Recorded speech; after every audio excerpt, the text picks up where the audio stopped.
First National Bank of Lindsay is proud to be a sponsor of tonight's broadcast.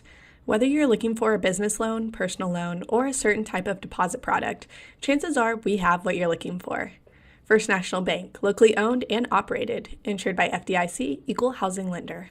Curb your hunger at a new location right here in Lindsay, Oklahoma. From the owners of El Unico Taco Truck comes Casa 13. Casa 13 will bring a delicious variety of Mexican food. Stay tuned to their Facebook for sneak peeks. Following their grand opening on January 4th, Casa 13 will be located at 110 Northeast 4th Street right here in Lindsay, Oklahoma. Go Leopards! For all your construction needs, give Brad Taylor a call with B&S Construction at 1-405-428-0039. B&S Construction specializes in concrete pads, sidewalks, and metal buildings of all sizes. Call Brad today for a free estimate. The crew at B&S Construction would like to wish the Leopards a safe and successful season. Go Lindsay!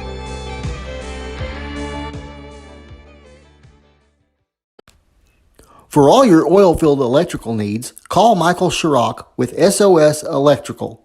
SOS is a family-owned business that specializes in oil-filled, industrial, and commercial electrical construction and maintenance. No job is too big, no job is too small. Give SOS a call at 1-405-428-1944 today. Good luck, Leopards!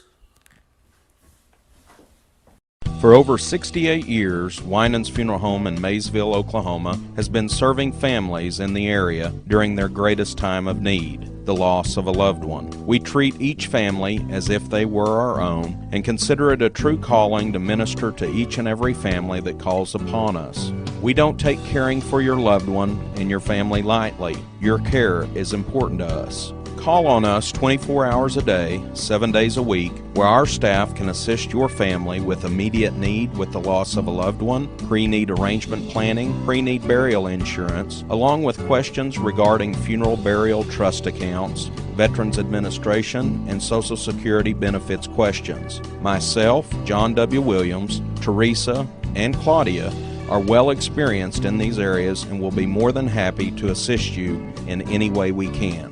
Winans Funeral Home in Maysville, where you are family.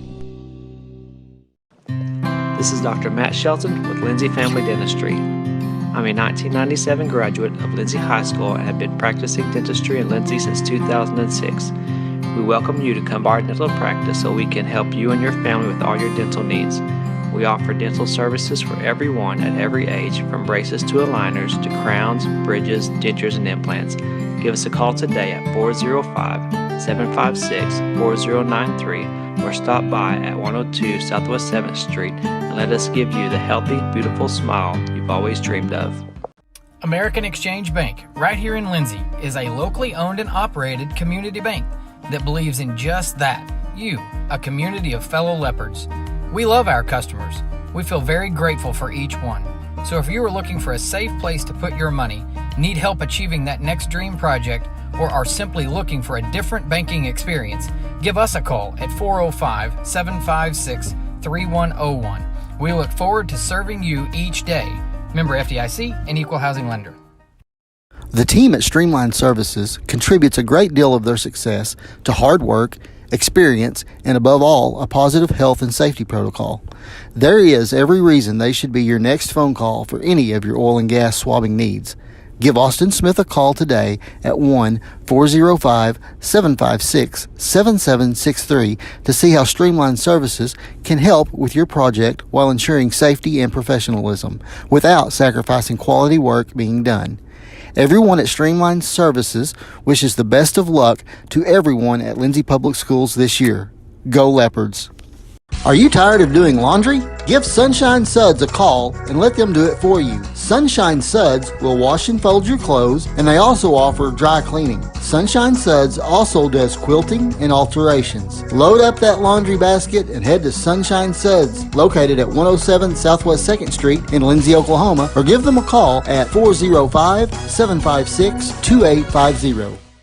First National Bank of Lindsay is proud to be a sponsor of tonight's broadcast. Whether you're looking for a business loan, personal loan, or a certain type of deposit product, chances are we have what you're looking for. First National Bank, locally owned and operated, insured by FDIC, Equal Housing Lender. BC Factoring and Finance is a local, family-owned finance company.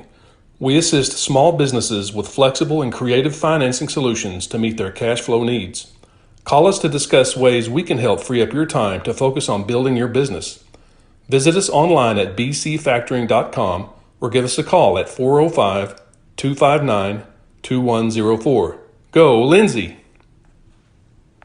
If you need local trash pickup with quality service at a fair price, call Red Dirt Waste Services today at 580-432-5697. Red Dirt Waste Services is locally owned and operated, offering household, residential, and light commercial trash pickup in Lindsay and surrounding areas, including Ellick, Bradley, Bray Doyle, Cox City, Elmore City, and Foster. Red Dirt Waste Services does household cleanouts too, and they offer 96-gallon polycarts and dumpsters. Bagged, loose, or heavy items, doesn't matter, they'll come get it. Red Dirt Waste Services even offers valet service, so you don't even have to take your trash to the curb. Schedule your weekly pickup today by calling 580-432-5697. Stop paying more than you have to for quality, dependable, and locally owned trash pickup. Call Red Dirt Waste Services at 580-432-5697. That's 580-432-5697. El Unico Taco Truck is ready to curb your hunger. The traveling taco truck has locations in Lindsay and Blanchard and is available for catering services. You can contact El Unico to book your next event at 405-760-0821. El Unico enjoys supporting all of our leopards with their Taco Tuesdays. Reach out to El Unico for your next event.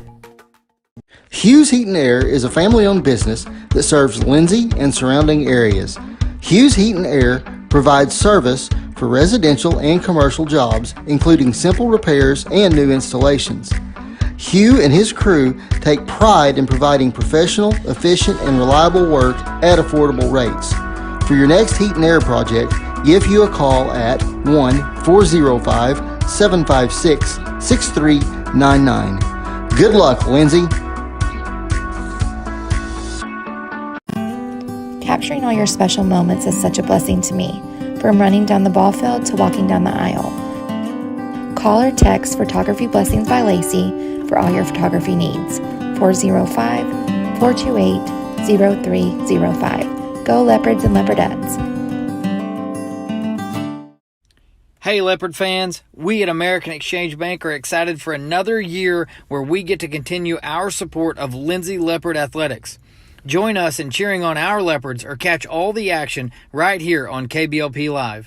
American Exchange Bank at 402 South Main has been the bank for the Leopards for nearly 100 years. Come see us if you're looking for a different banking experience. Member FDIC and Equal Housing Lender. At American, we are Leopards supporting other Leopards. Tabor's Drug has been locally owned and operated for almost 60 years and has employed many leopards and leopardettes. We are very proud to be a supporter of our sports teams. At Tabor's Drug, your prescriptions are filled with care and accuracy, and our pharmacist is available for free consulting concerning your prescriptions bought at Tabor's. We also offer interpreters for our Spanish-speaking friends. We are a very friendly store that has that small town feel. You can reach us at 405-756-4511. Come and see us.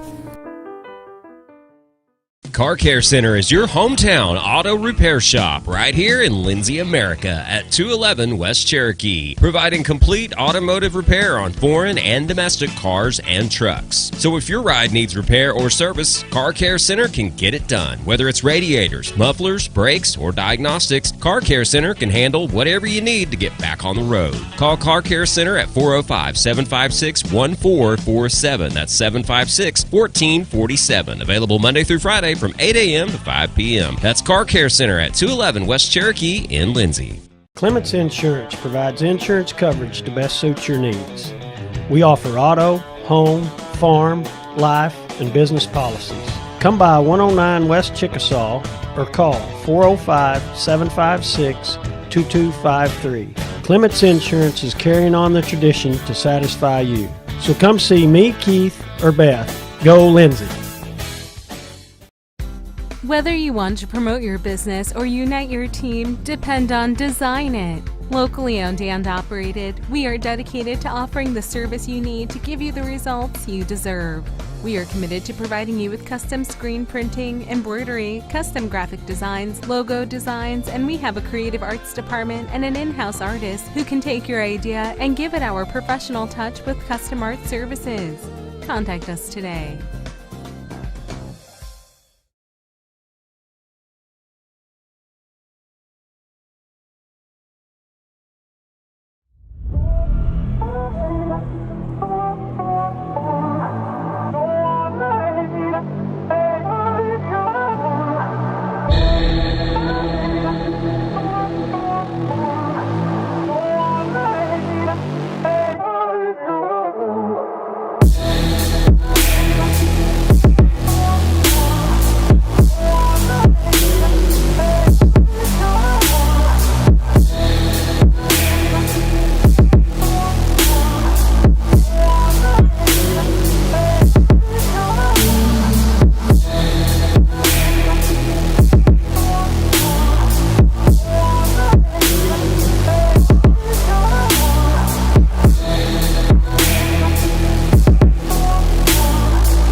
Hey, good evening, everyone, and welcome to Leopard Arena. We get set for Tuesday night basketball action. The Leopards and Leopardettes back on the home floor as they will take on the Lady Bobcats and Bobcats of Bridge Creek. My name is Greg Peary. Glad that you have joined us here for this broadcast of Leopardette basketball.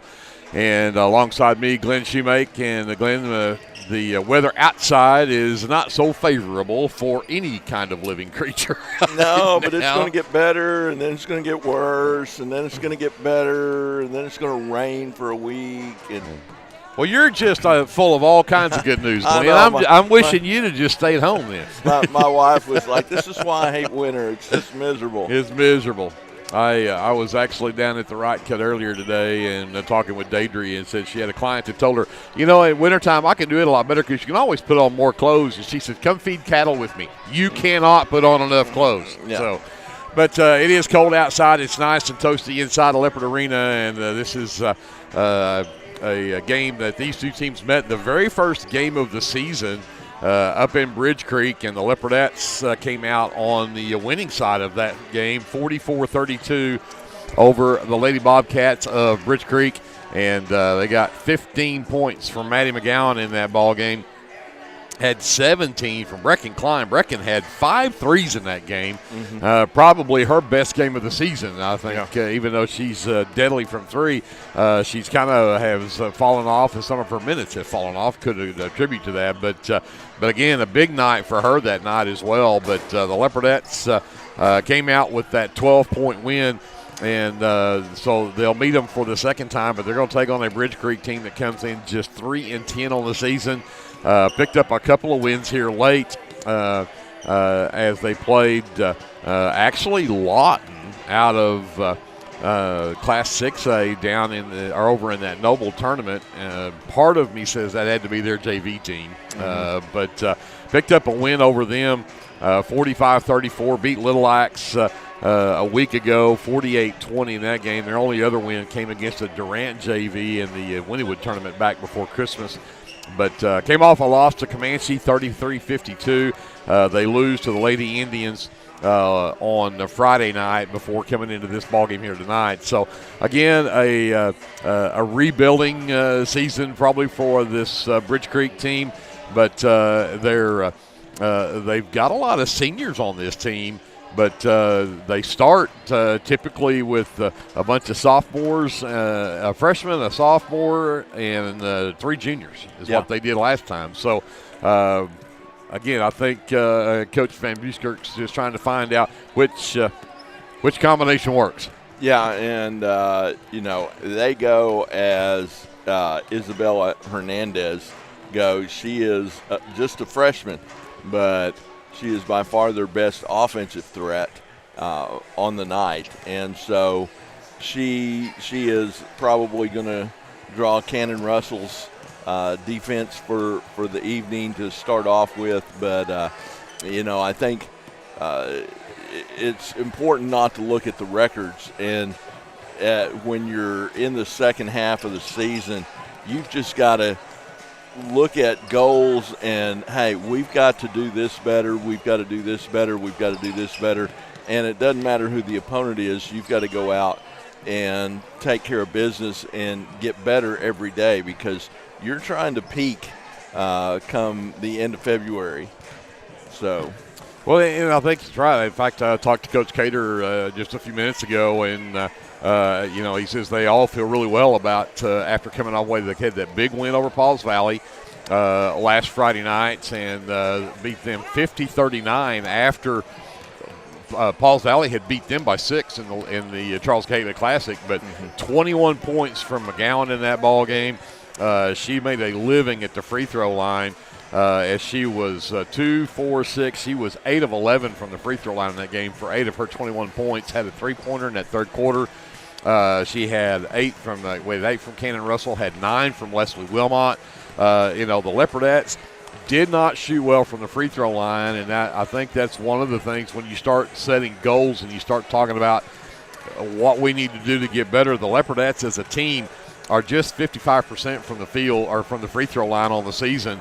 And even though Maddie is leading the way, she's only shooting 66% from the free throw line. So you got girls that are getting a lot of chances at the line, but the Leopardettes were 17 of 30 from the free throw line against Pauls Valley the other night. And you still ended up winning by 11. Just imagine if you'd have shot 80% from the free throw line. Yeah, absolutely. And that's something that, you really – want to be consistent. If you're going to be consistent at all, you want your free throw shooting to be consistent, because basically it's just repetition. You're not being guarded.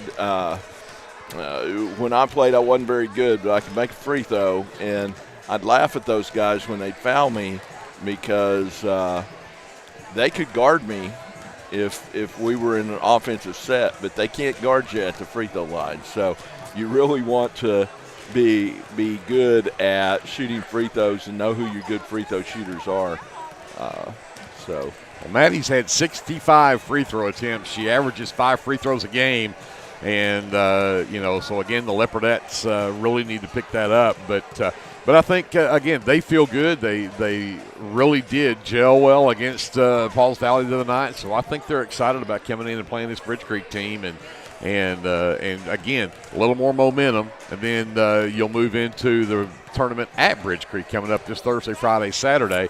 And you would like to have that momentum going into that tournament up there. Yeah, absolutely. It's your final regular season tournament of the year, a chance to go get hardware, and you really relish these after Christmas tournaments, because it does more to get you ready for the playoffs than anything else, because the playoffs are kind of in that same Thursday, Friday, Saturday format a lot of times, and unless you're in the winner's bracket the whole time. And so it gets you ready for that and kind of gets your conditioning tested as well. So if you're a big-time conditioning coach, which Coach Cater is, then you really look forward to that, because you've got an advantage playing 3 days in a row. Absolutely. Well, we are just about ready to get this one underway, so we're going to send it back up to JD. We'll take a timeout. We'll have our national anthem, and we'll be back with your starting lineups and the tip-off between the Lindsay Leopardettes and the Bridge Creek Lady Bobcats right after this here on KBLP Live. Curb your hunger at a new location right here in Lindsay, Oklahoma. From the owners of El Unico Taco Truck comes Casa 13. Casa 13 will bring a delicious variety of Mexican food. Stay tuned to their Facebook for sneak peeks. Following their grand opening on January 4th, Casa 13 will be located at 110 Northeast 4th Street right here in Lindsay, Oklahoma. Go Leopards!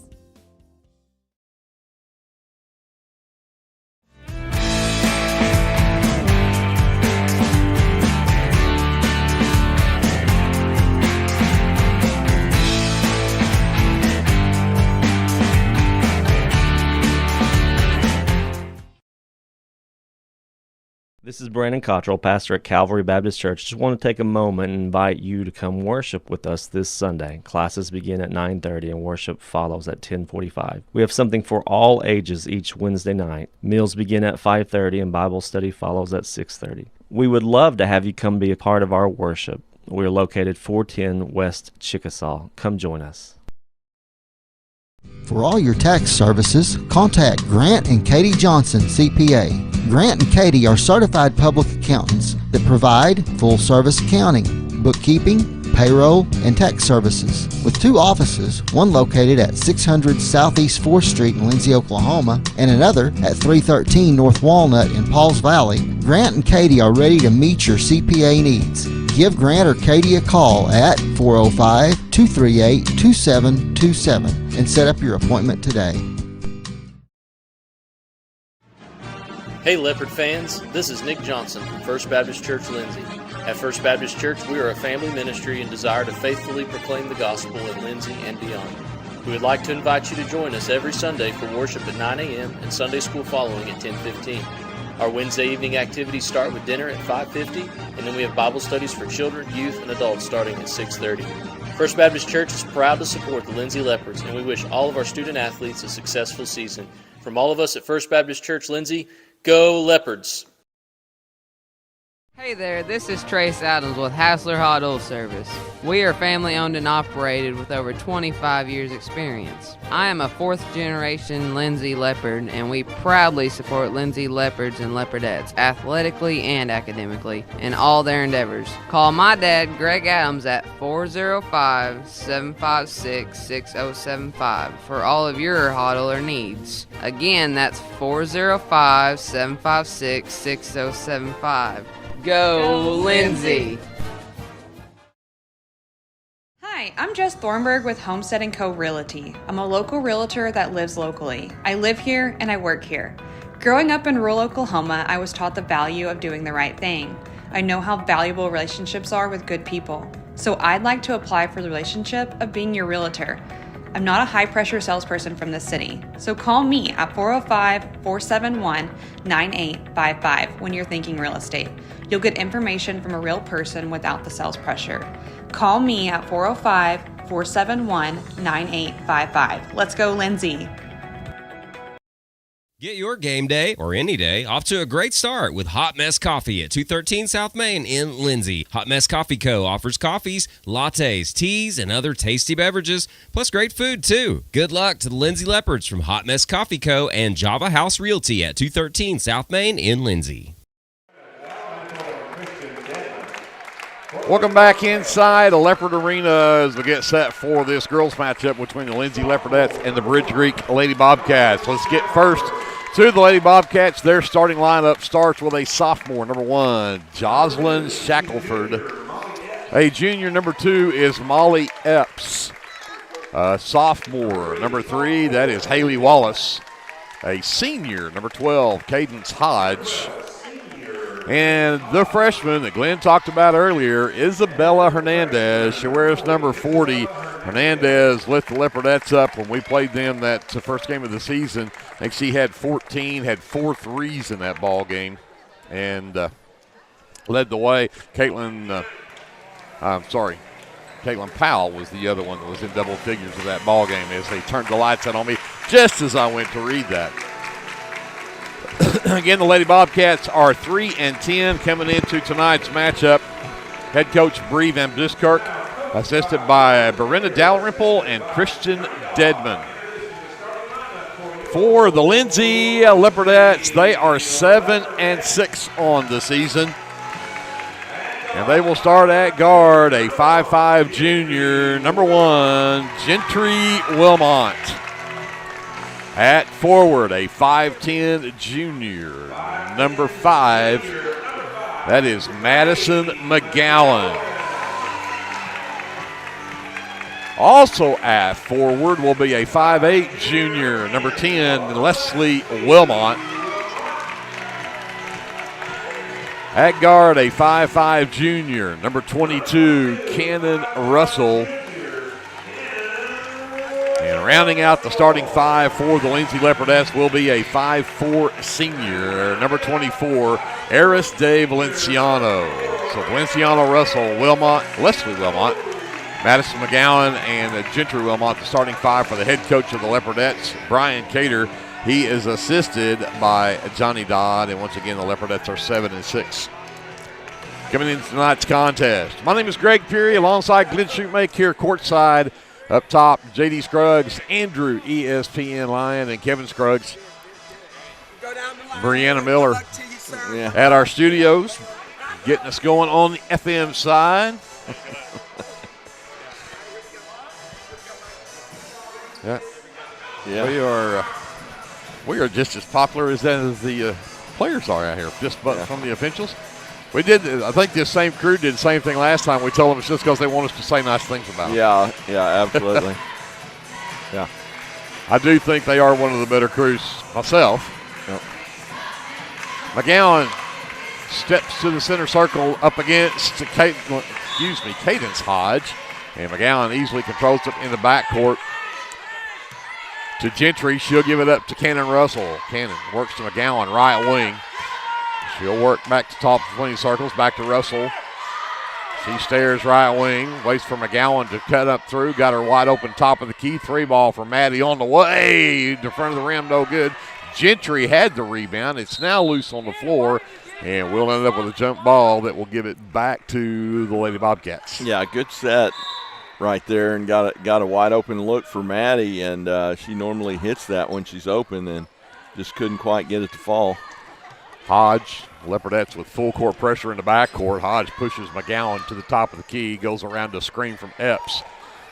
Hodge stops back to long two with her foot on the line, missed it long, and rebound comes out to McGowan. Yeah, the worst shot in basketball, standing on that 2-point line. Russell, corner three from the right, won't go. Rebound pulled down by Leslie Wilmot, though. Leopardettes second chance. McGowan fires three from the right wing. That one's good. Yeah, she's not going to miss two in a row very often. Hodge will bring it up. McGowan picks her up top of the key. Sends it over on the right wing to Wallace. Wallace reverses her dribble back to the right elbow.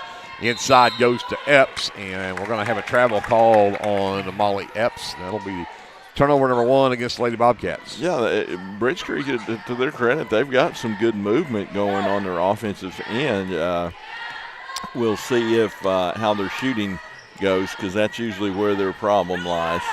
Valenciano stands, gives it back to Gentry, top of the key. Leslie left wing. Back to Valenciano, top of the key. She fires a three. That one's good.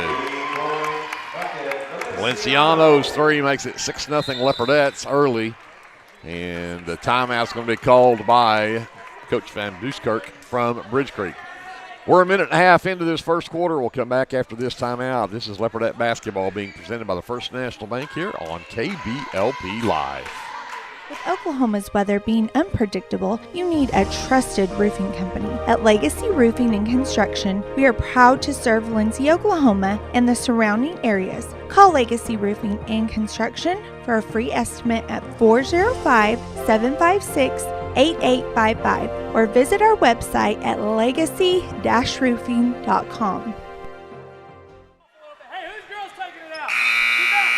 6-0 Leopardettes behind a couple of three-point baskets, one from McGowan, one from Valenciano. It is Lady Bobcat basketball. They'll get it into Hernandez. And now she finally gets it in her hands for the first time. And you mentioned she will draw the defense of Russell.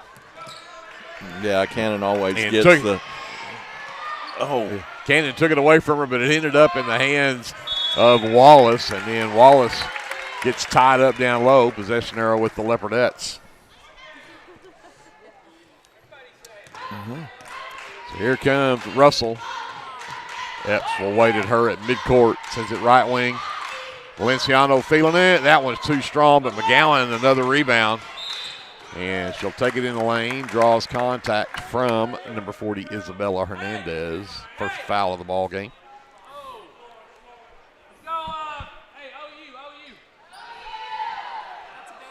So Gentry will trigger under the basket. Got it to McGowan, low post left side, turns around in the lane. Tough shot. Just enough English on that to get it to roll back in. Yeah, she's getting really good at turning either to her left or right. So Russell steals the ball from Hernandez, a 2-on-1 break, and nice feed over to Gentry for the basket. Makes it 10-0 Leopardettes here with 5:40 left in the first. That is Wallace, as Valenciano has her at midcourt. Got the ball. Can she come up with it? It's stuck between her feet, and we'll get a jump ball, which will send it right back over to the Lady Bobcats. Yeah, good hustle right there. Valenciano close enough that when Wallace put it in front of her, she just knocked it away and hustled after it and got the tie up for the turn. Well, it's not really a turnover. Hodge will come get it from Wallace, picked up by Gentry. Reverses, goes back to her right, stops right elbow, trying to get it out to number 21. That is Caitlin Powell, the junior that's checked in for Bridge Creek. Wallace finally does get it back. Stops at the free throw line, goes to Epps, has it knocked away by Leslie Wilmot, turnover number 4. Here comes Valenciano right down Main Street. The floater, no, but they're going to get an offensive foul on Aristide. Her first is the first team foul on the Leopardettes in the court. Yeah, Coach Cater's yelling jump stop instead of jump stop and go straight up instead of trying to do that floater and continuing on in and getting that charge call on you. Again, full court pressure from the Leopardettes. In the back court, Wallace gets it. She'll bring it up against Valenciano. Sends it over to Hodge, high on that right side. Gentry has the defense there, works around to screen from Powell. Powell gets it back, goes to the free throw line, turns around, looks for a backdoor cut. Oh, nice pass underneath, and great job right there, Leslie. The pass over her outstretched arms, and Epps had a chance, and Leslie knocks it out of bounds. Yeah, you got to watch Powell. She kind of squared up there. She'll shoot threes on you, too, even though she's the tallest player on the floor right now. And nobody got her in the lane. She got an easy one, but couldn't convert. But the offensive rebound for Epps. 3 ball from Hernandez doesn't go, and now we'll get a foul up over the back. Good block out underneath from Gentry. Wilmot forces Haley Wallace over her back for her first and the second team foul. Well, and Bridge Creek at least got a shot right there. They've taken 3 shots to Lindsay's 7, and that's because of the turnovers Lindsay's been able to force so far. Russell, top of the key to Leslie. McGowan. Valenciano, who drives the right side of the lane, throws up a wild shot that misses everything, and Hernandez comes away with it on the backside. The head to Epps. Epps drives the lane, misses that layup. Leslie Wilmot the miss. The outlet as Russell brings it up. Hands to Valenciano right wing. Aristide for 3. Back iron, no good. Leslie again with a board, but I think she knocks it out of bounds, and it'll go back over to the Lady Bobcats with 3:54 left in the first. It's 10-0 Lindsay. Leslie's so good at those backside rebounds like that. She usually comes up with those. So Epps will bring it up this time. Leslie picks her up, sends it to Wallace right corner. Wallace to the wing, to the elbow, lost the handle on it. Aristide flips it out. Gentry will come away with the 5th turnover against Bridge Creek. Gentry all the way to Valenciano left wing. Tries the 3 from there. That one's off and batted out of bounds. They're going to say off the hand of Hernandez. It'll be Leopardette basketball. 3:31 left here in the first. The Leopardettes with the 10-0 lead. And in for Bridge Creek is Shackelford. She will return and replace Haley Wallace. Gentry inbound, looking for Russell on the backside. Not a great pass, and Epps did a great job of nearly coming up with it, but then going back after it, picks up the foul. And Epps, his first, is the 3rd team foul on Bridge Creek this quarter. Again, we're basically 3.5, 4.5 into this quarter, and Bridge Creek has yet to score. Oh, great feed off the inbounds play. Leslie off the curl under the basket, had a point blank, but was fouled. She'll get 2 free throws. And that one on Cadence Hodge is the 4th team foul on Bridge Creek. Hodge's first. Yeah, great execution right there. Screen for the screener, and that works so often on that backside.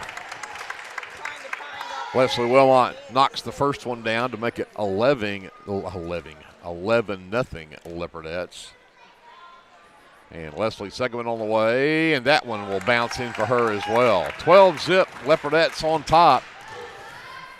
Approach 3:20 left here in the quarter as Shackelford will race Valenciano up the sideline, and I think we're going to get a bump foul on Aristday, and that's Aristay's second. She's got both of the team fouls on the Leopardettes.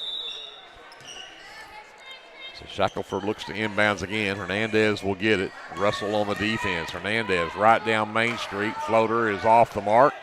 Rebound comes down to Valenciano. That was a strong move from Hernandez. She bowled her way in there. She says, watch this. I'm going to make something happen. Yep. And then Wilmot tried to get it over to Russell on the wing, and the Leopardettes have their first turnover of the game.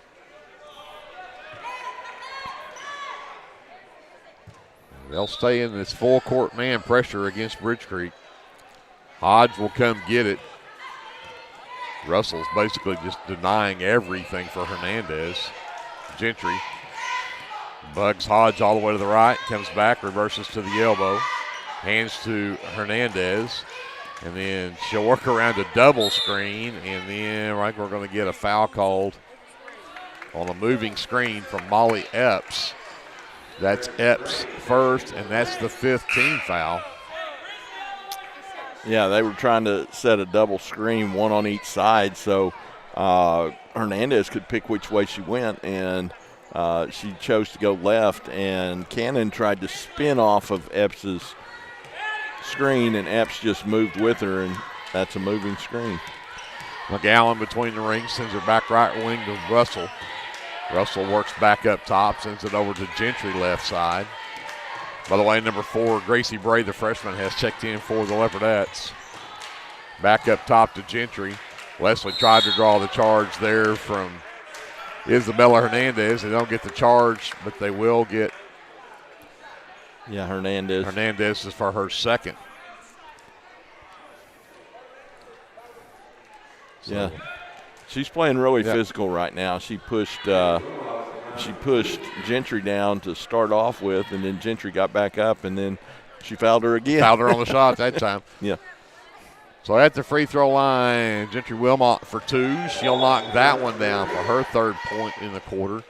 We've got 2:21 left here in the first, and it is 13-0 Leopardettes. Second free throw still to come from Gentry Wilmot, and the junior knocks that one down to make it 14-0 Lindsay. Wallace in the backcourt, now picked up by Russell. Lost her dribble, and then they're going to get a reach-in foul called on the Cannon Russell. Her first is the team's 3rd in the quarter.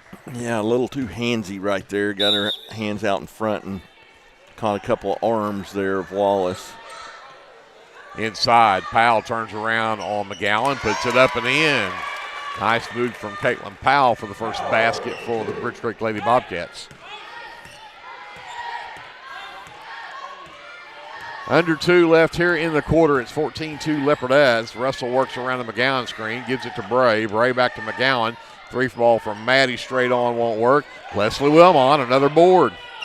Back out to Russell. Up top, McGowan looks to drive in, sends it back to the right corner for Gentry. She takes it down the baseline. Floater missed everything, and again, Leslie Wilmot on the backside gets fouled by Molly Epps, and Epps just picked up her 3rd.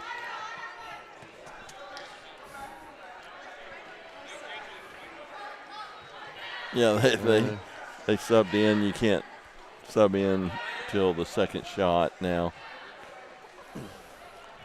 So 2 free throws coming up for Leslie Wilmot. And the first one is up and good. 15-2 Leopardettes. Epps will check out. And the number 5, Kenna Brannon, the sophomore, checks in.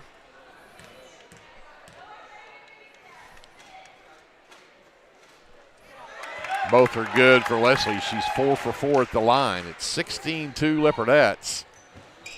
Inbound comes to Wallace, also in for the Leopardettes, number 33, Brecken Klein, the 5'8 sophomore. Wallace gets into the lane, stops. Gentry Wilmot bats her shot right back to her. Powell fires a three that doesn't go in, but there's an offensive rebound from Brandon and a putback. She's fouled. Gracie Bray with the foul. That is the 4th team foul on the Leopardettes, but Brandon will go to the line to shoot too.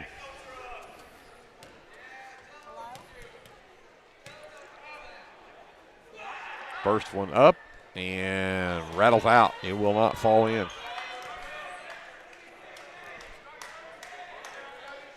Minute 21 left here in the first quarter. It is 16-2 Leopardettes, but second free throw coming up for Brandon, who missed it for the Lady Bobcats. Rebound is tipped around, and finally McGowan comes away with it. Outlet for Gentry as she'll bring it across to the top of the key for McGowan. She turns around, sends it to Leslie left wing. 3-ball from Leslie's too strong. Shackelford has the miss for the Lady Bobcats. She'll bring it the other way. Looks for Wallace on that right wing. Reverses back to the right elbow. Cut off by Klein. And Klein reaches in, ties the basketball up. And the Leopardettes have the possession arrow. That's 6 turnovers now on Bridge Creek in the first quarter.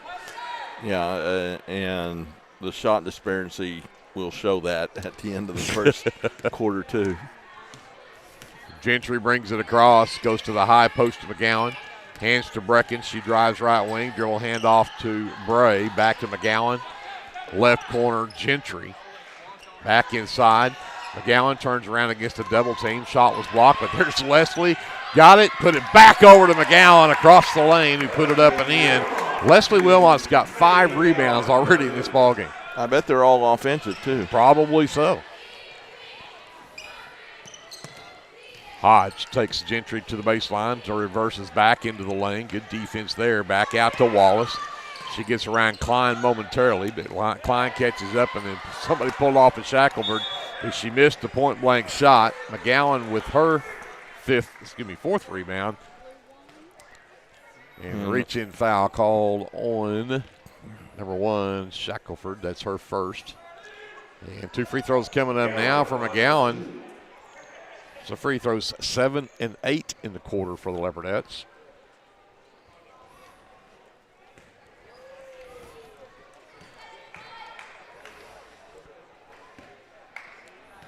.6 seconds left in the quarter.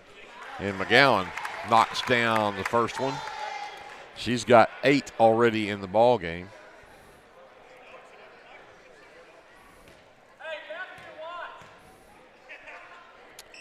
And she got them both.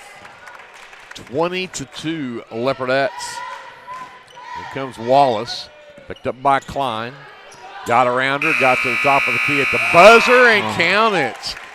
Nice drive there at the buzzer from Haley Wallace to make it 20-5. Bridge Creek trails the Leopardettes by 15. We'll send it up to JD. We'll take a timeout. We'll come back with the second quarter after this. You're watching live coverage of Leopardette basketball presented by the First National Bank on KBLP Live. Hey, Lindsay community.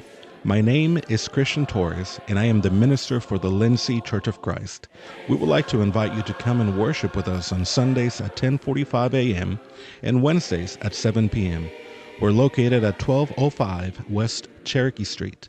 Here at the Lindsay Church of Christ, you will find the truth of God's Word, spoken in love, and a group of people who love God and one another.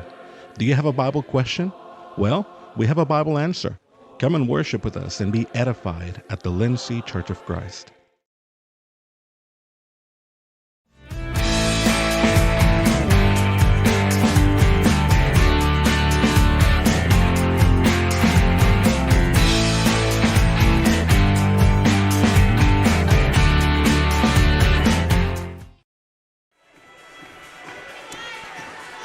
It will be Lady Bobcat basketball to start the second quarter. The Leopardettes with a 20-5 lead. Number 25, Marisol Hernandez, checked in for the Leopardettes during that timeout. In the backcourt, Wallace will bring it up against Russell. Reverses around the screen from Hodge. Picked up by Klein on the switch. Comes back up to Shackelford. Shackelford across the free throw line. Out to Powell on that right wing. Back to Hodge between the circles. Might have got away with a travel right there. But down the lane against Russell, and she'll draw contact as Cannon will pick up her second personal. First here in the second quarter. And Cadence Hodge will head to the line for 2 free throws. And that one's off the front and well short.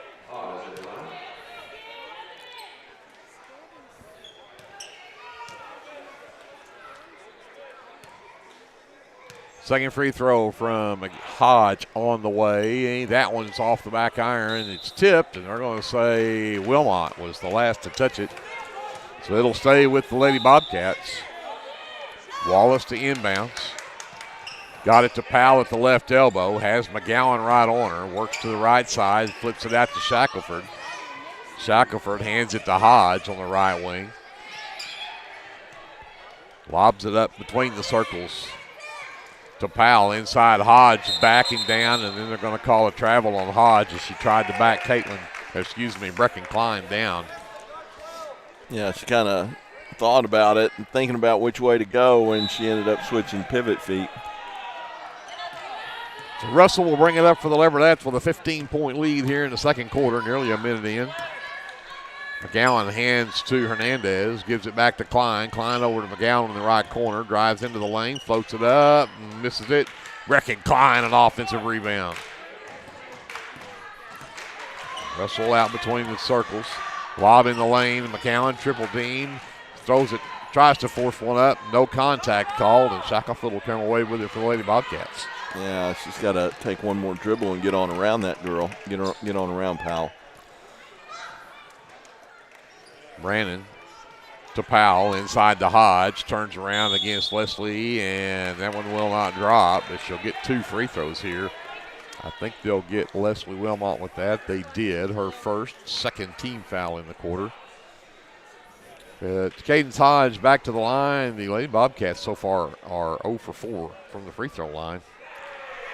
2 of those belonged to Hodge, who was just there, and she's still 0 for 3, and Lady Bobcats 0 for 5. Klein checks out as Gentry returns. McGowan will also check out as number 45, Alondra Lopez, the sophomore, checks in for the Leopardettes. Hodge will get that one to go. 20-6, Leopardettes with the 14-point lead. Gentry right wing. Back top of the key to Leslie, drives it down, gives it back to Gentry right wing. Back up top, Hernandez. Flips it to Russell. Russell out to the corner. Gentry right corner 3 on the way is good. She's got 7 in the game. Leopardette lead is 17. Shackelford double dribbled it. Started to pass it, decided not to. Makes 8 turnovers now on the Lady Bobcats in the half.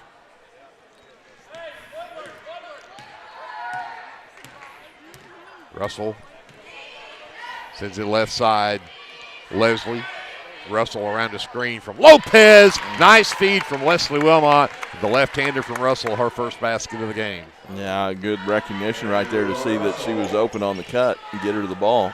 25-6 Leopardettes as Shackelford drives the baseline right side and gets it to go.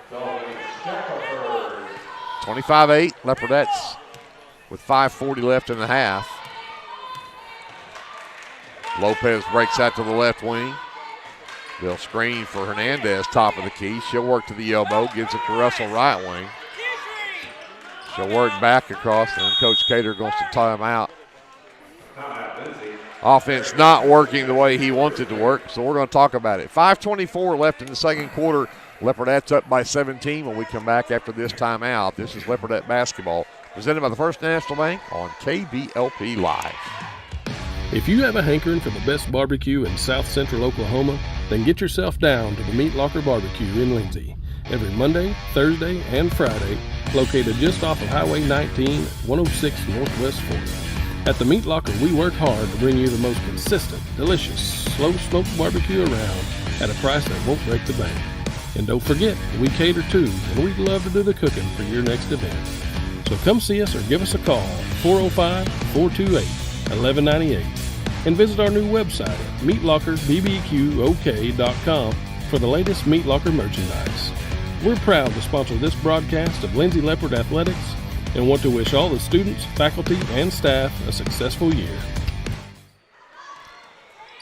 Leopardettes basketball out of the timeout. Gentry got it to Russell, who gave it right back to Gentry. She'll give it to Leslie around the top of the key. Stops left elbow inside to Lopez. Back out to Gentry. Baseline jumper on the way. Short. Buchanan Russell.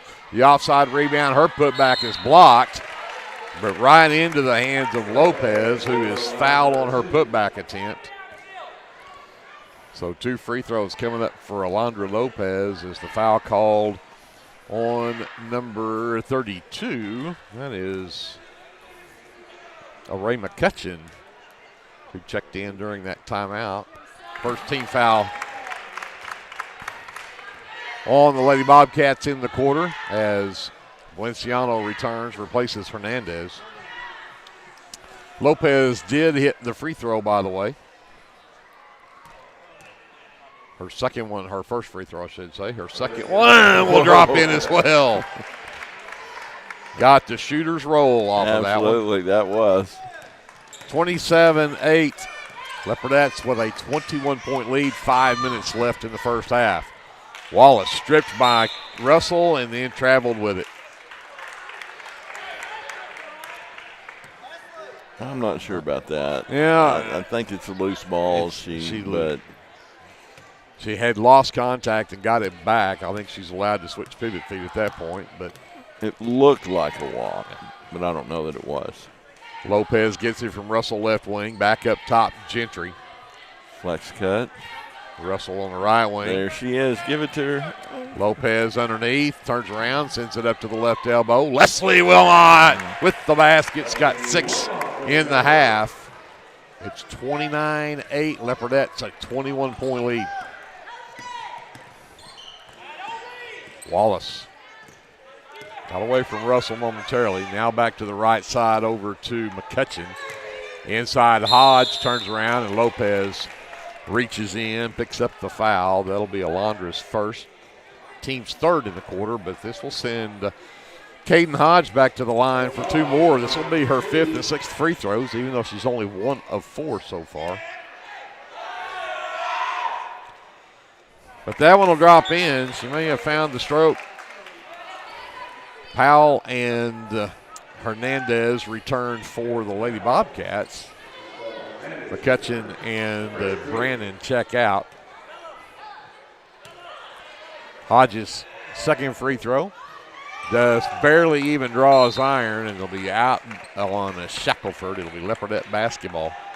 I'll tell you what, they get after it on the free throw rebounds right there. They've gotten inside us a couple of times. Russell pushes it right side to Valenciano. Back to Russell. She'll work left this time. Hands to Gentry. Got a wide open 3. No.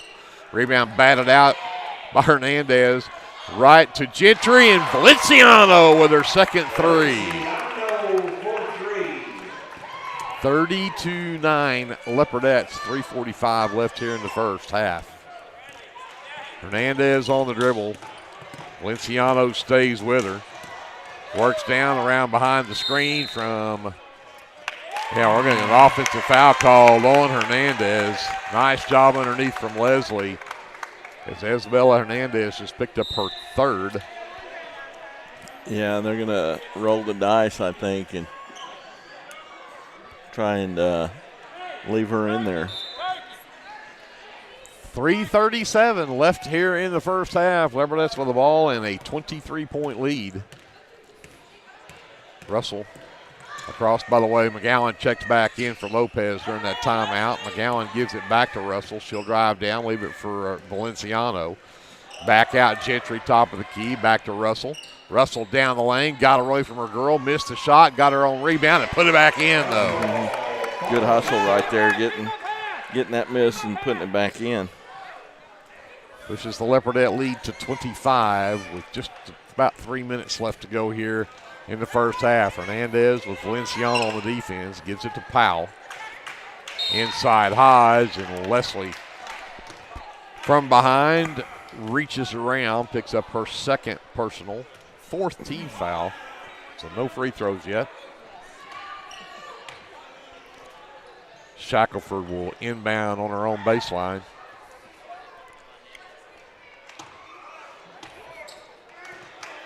Left corner for Hernandez. Valenciano pushes her to the baseline. The help from Gentry. The shot missed. Russell with her third rebound. Races the other way. Sends it over to McGowan in transition. And McGowan gets a hard foul. And that one will be, I think, on Powell. Let's double check. Hodge. Actually, they got it on Hodge. I'm sorry. Yeah. Hodge's second is the third team foul in the quarter. But McGowan back to the free throw line. She'll get 2 with 2:43 left in the second quarter.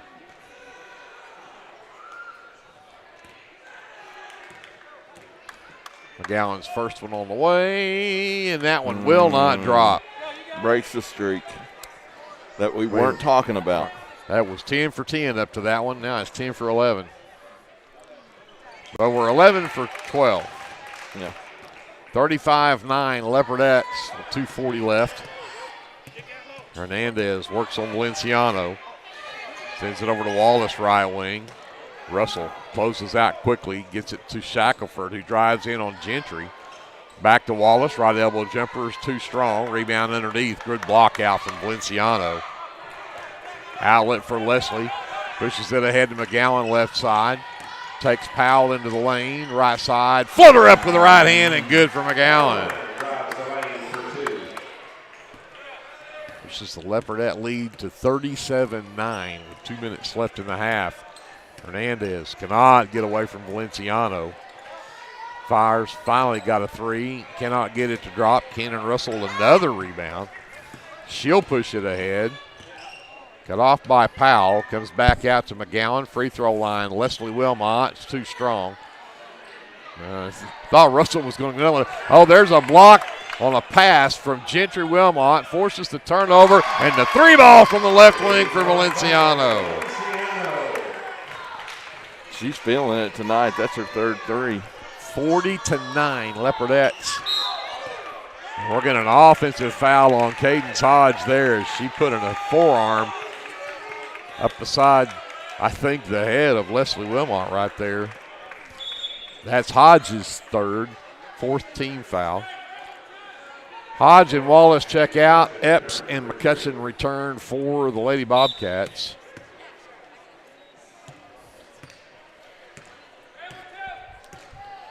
Russell brings it up. Top of the key to Leslie. Back over to McGowan. Three ball from the left wing. It's short. Shackelford claims it for Bridge Creek. She'll bring it up with 1:10 left. Powell right wing. Lobs inside to Hernandez. Puts up an air ball. McCutcheon has the rebound underneath, however. And then, did she travel with it? No, she threw it out of bounds. Okay. Had an official right in front of me. I couldn't see. Yeah, she tried to get it back to Hernandez with a curl around pass, and it went out of bounds. 11th turnover on Bridge Creek.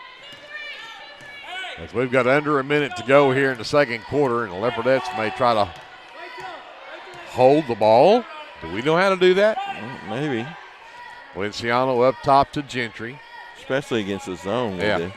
Yep, McGowan lost the handle on it. It's loose, tied up, and the Leopardettes had the possession there. A good hustle there from Leslie Wilmot.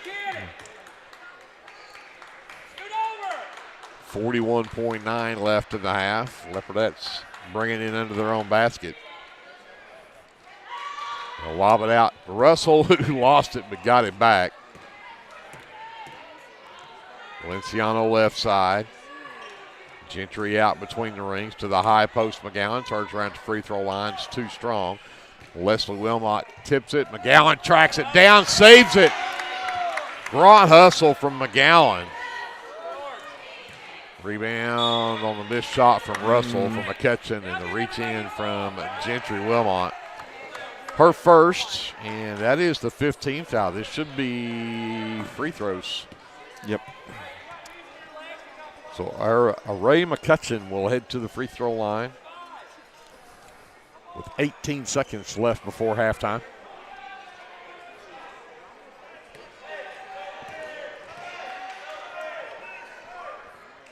And drops that one in. Makes it 40-10. Leopardettes with a 30-point lead. And she got them both. 40-11, Leopardettes, 15 seconds left. Russell, left side, Valenciano, another three on the way, and it's good. 4 threes in the half for Aris de Valenciano. Good defense from Leslie Wilmot. Knocks the ball away from McCutcheon with 3 seconds left. So Hernandez will inbound for Bridge Creek under their own basket. McCutcheon lost the handle, got it back, and that shot will not count from Isabella Hernandez. 32-point lead for the Leopardettes at halftime, 43-11. Lindsay on top. Send it back up to JD. We'll add up our officially unofficial stats from the first half. Be back with more of your First National Bank halftime show right after this on KBLP Live. In our community, we believe in the power of unity and strength. Introducing the Pass Drug Free Coalition and a group of dedicated individuals committing to creating a drug-free environment. We work tirelessly to educate, empower, and support our community in the fight against drug abuse. Through preventions, programs, awareness campaigns, and partnership, we've made a significant impact. Join us in our mission to create a drug-free community together. We can make a difference. Visit our social media accounts or email us today to find out how you can get involved. Let's go Leopards and Leopardettes. At Rural Electric Cooperative, we're committed to providing electric power and opportunity to the many areas our members call home. That includes supporting youth programs that teach life skills and build character. With REC, you're more than a customer, you're a member owner. And that's why we're always working hard to provide you with the most dependable electric power possible. As a Touchstone Energy Cooperative, REC is dedicated to providing the best service possible and supporting the communities in our service area. S&H Tank Service is your choice for Lindsay owned and operated vacuum truck service. S&H Tank Service's fleet is equipped with transports, bobtails, pump and kill trucks rated up to 10,000 psi, plus hot oil units, rock trailers, frac tanks, mud and shell haul-off pits, and soil farming. As Lindsay High School graduates, S&H is proud to support Lindsay schools and all of their student activities. S&H Tank Service would like to wish the Leopards and Leopardettes the best of luck in everything they do. Give S&H a call anytime, 24/7 at 405-756-3121. That's 405-756-3121. And remember, your phone starts our trucks. That's S&H Tank Service of Lindsay.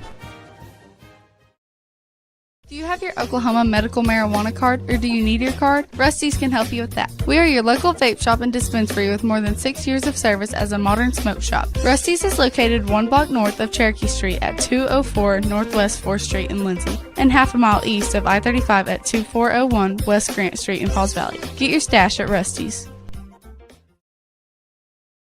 The Shopper News Note isn't just another paper. The Shopper News Note is a weekly publication that arrives in your mailbox every Wednesday for free. The Shopper offers free Shopper Topper advertisements, as well as news notes and classifieds. And everyone at the Shopper wishes the Lindsay Leopards good luck this season. Go Leopards! Sooner Valve Repair in Lindsay would like to wish the Lindsay Leopards and Leopardettes all the best during this season. When in need of a valve repair, come by Sooner Valve Repair at 106 Southwest 9th Street in Lindsay, Oklahoma, or call 405-756-1599. Good luck, Leopards, from Sooner Valve Repair in Lindsay. Are you a small business needing a little creative pick-me-up? Do you need to refresh your business cards or looking for a new logo? Is your business Facebook page still using photos from 2019? Tailored Creative Services offers services for logo design, business cards, photography, videography, and pretty much everything in between. Find me on Facebook at Tailored Creative Services, and let's talk about your next project.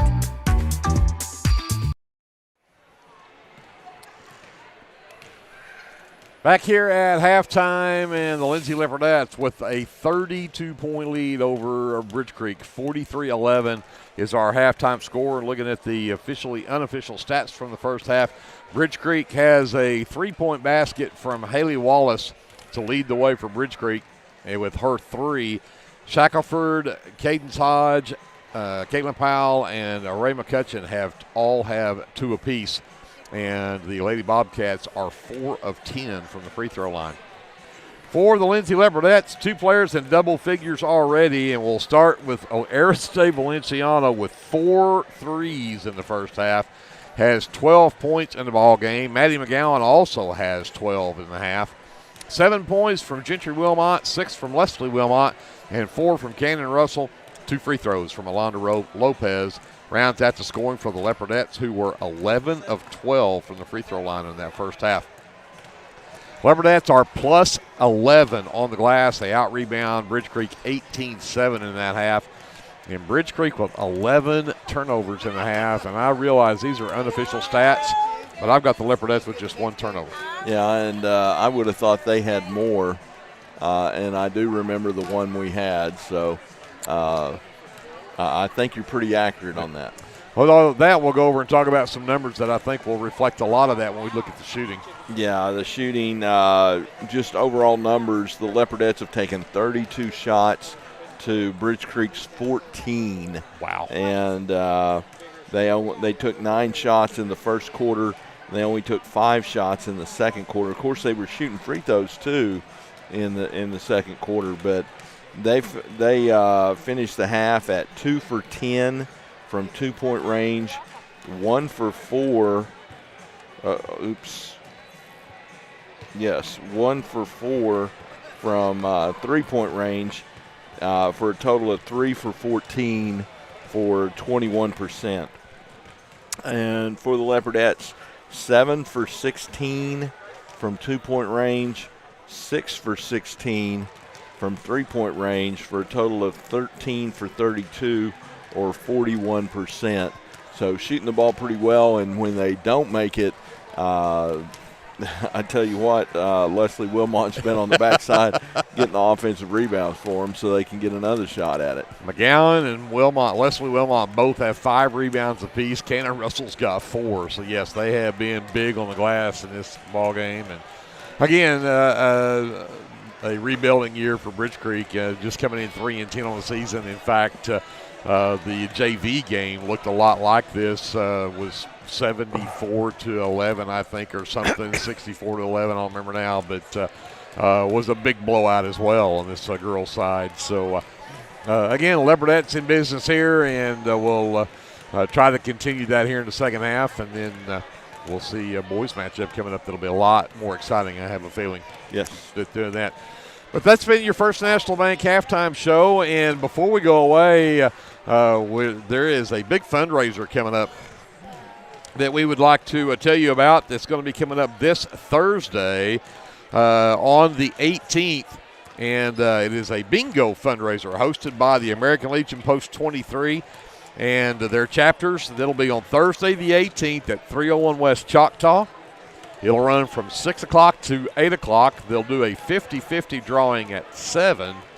It's $5 per card for the night, and the members of Post 23 and all chapters are, in fact, eligible to play and win prizes. But if you'd like to play bingo, Glenn, want to go down and win some big prizes, well, there's your chance, and you get a good cause for it as well. Yeah, absolutely. I haven't played bingo in a long time. Me neither.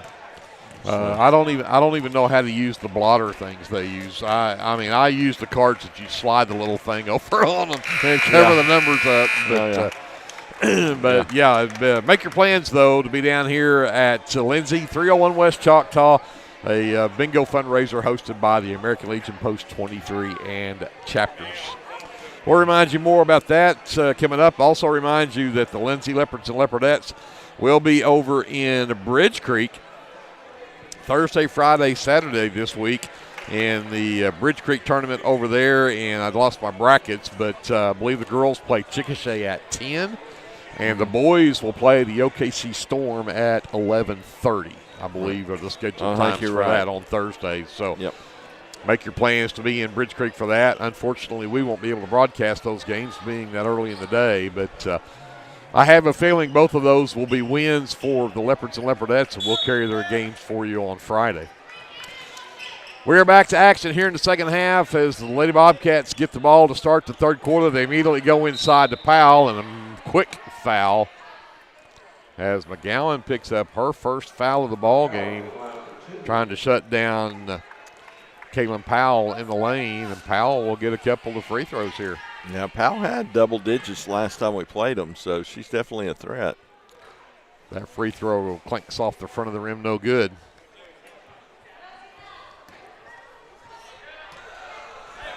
Powell, second one on the way. That one will drop in. She's got 3 in the ball game. It's 43-12 Leopardettes. Russell will bring it up. Gentry gets it right wing. Watches Cutters go through the lane. Comes to Leslie between the circles. Quickly to Russell left wing. Back up top. There's works around the right side to the right. Comes back to Leslie at the free throw line. Gives it back to Valenciano. Russell, the dribble handoff. Leslie. Gentry gets it back. They'll change the offense again. Skip it all the way to Leslie left side. 3 ball on the way is up and good for Leslie Wilmot. 46-12 Leopardettes. Isabella Hernandez on the dribble. Sends it left side to Shackelford. Stolen away by Gentry Wilmot. Races ahead on Hernandez. Nice hesitation in the air. Let Hernandez's arm go by and then put it up and in. 48-12 Leopardettes. Wallace. Hounded by Valenciano, and then McGowan steps right in front of Powell and steals it away, and then double dribbled it. Yeah. Well, she dribbled when she stole it and kind of as a control and then she dribbled again, and they called double dribble. So Leopardettes have doubled their turnovers now to 2. Shackelford on the inbound, and great defense there. Russell bats it away from Hernandez out of bounds.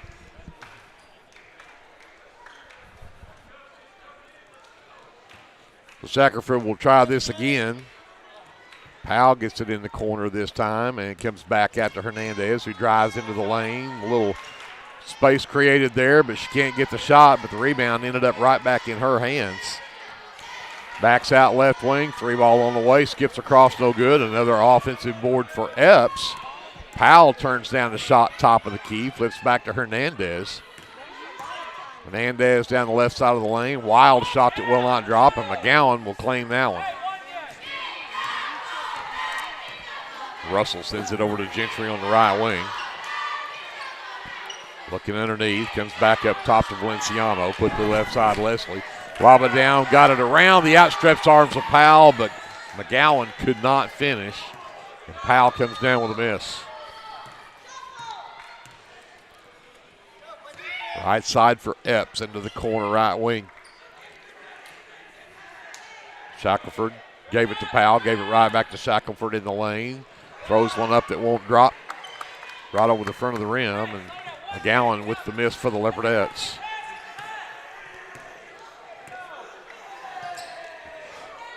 Valenciano stands, comes back up between the circles to Gentry, to Leslie. Again, they're going to try the same thing. And this time, McGowan does not miss.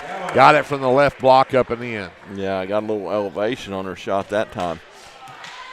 50-12 Leopardettes, 5:10 left here in the third quarter, Inside, Shackelford nearly lost her balance and got a travel. So just another second, it would have been a 3-second call, but I believe we've probably seen the last of the starting 5 for the Leopardettes. Yep. Lopez, Klein, Bray, Hernandez, and the number 21, Kinley Jennings, who is in for the first time, are on the floor for the Leopardettes. Hernandez will bring it up. Over to Jennings on the right wing. Back to Bray between the circles, left side. Klein looking underneath at Lopez. Lob over the top, got it to her, put it up and in. Same play they ran with McGowan, and it works for Lopez as well. And that's all with the feed from Klein. And then the shot might have been partially blocked there by Jennings. Yep, it was. Hernandez will run that same play over to Bray. Up top to Jennings, quickly left side Klein. This time they just play behind Lopez. Hernandez skip it all the way back to the left side to Jennings. Back to Klein, top of the key, back over to Jennings left wing.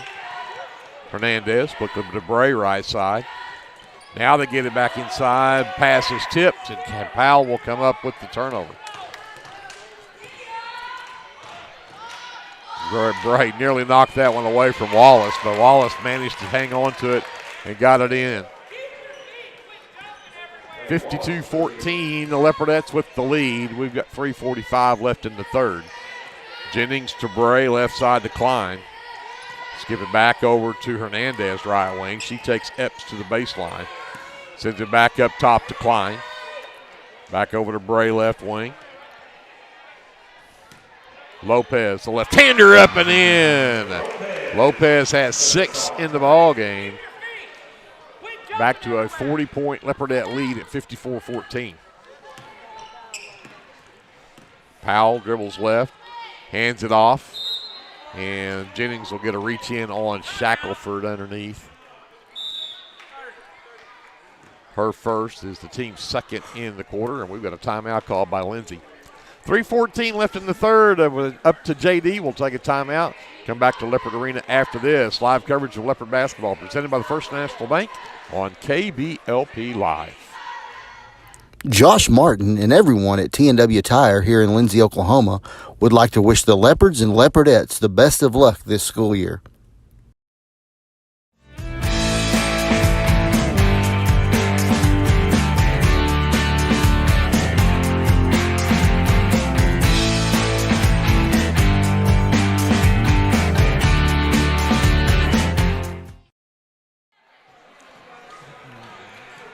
Coming out of the timeout, it's 54-14 Leopardettes, but it will be Bridge Creek basketball.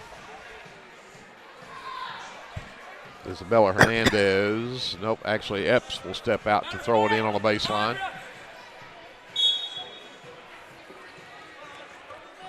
Lob it to the right elbow for Powell, turns around to Lopez, sends it out to Hernandez. Hernandez double team, tried to go back out to McCutcheon. And they're going to say the Leopardettes tipped that pass out of bounds. It will stay with the Lady Bobcats. Brandon inbound from the far sideline. Got it out to Hernandez. Picked up by the other Hernandez. Turnaround in the lane for Powell. It will not drop. McCutcheon tips the rebound into the hands of Epps. Up top for Powell. Inside to McCutcheon, who was all alone. Throws up a wild shot that won't drop, and then McCutcheon and Epps fought him with the rebound and knock it out of bounds. It'll be Leopardette basketball.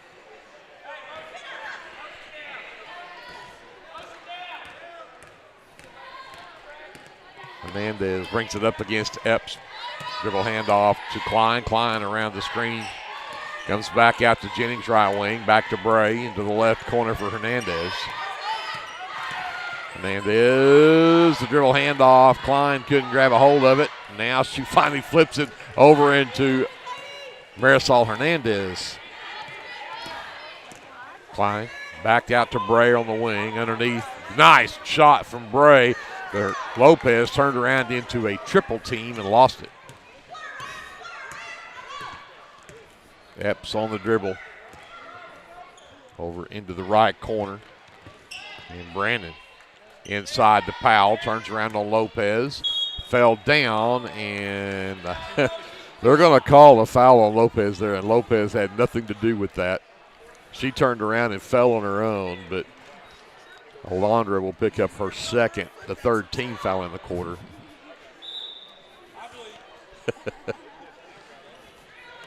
You can overlook some of those when you've got a 40-point lead. Shot from Hernandez is missed. Jennings comes away with it for the Leopardettes. Hernandez works on Epps. Jennings on the dribble handoff, comes back to Bray, top of the key. She drives down, gives it out in the corner. Marisol for three, skips across, no good. McCutcheon has the backside rebound for Bridge Creek. Isabella Hernandez crosses the timeline for Lady Bobcats. Powell gives it back to McCutcheon in the lane, and Bray had a hand on the back of McCutcheon. She'll pick up her second. And that's the fourth team foul on the Leopardettes. So 2 free throws coming up here from Ray McCutcheon. She was 2 for 2 her first trip to the line.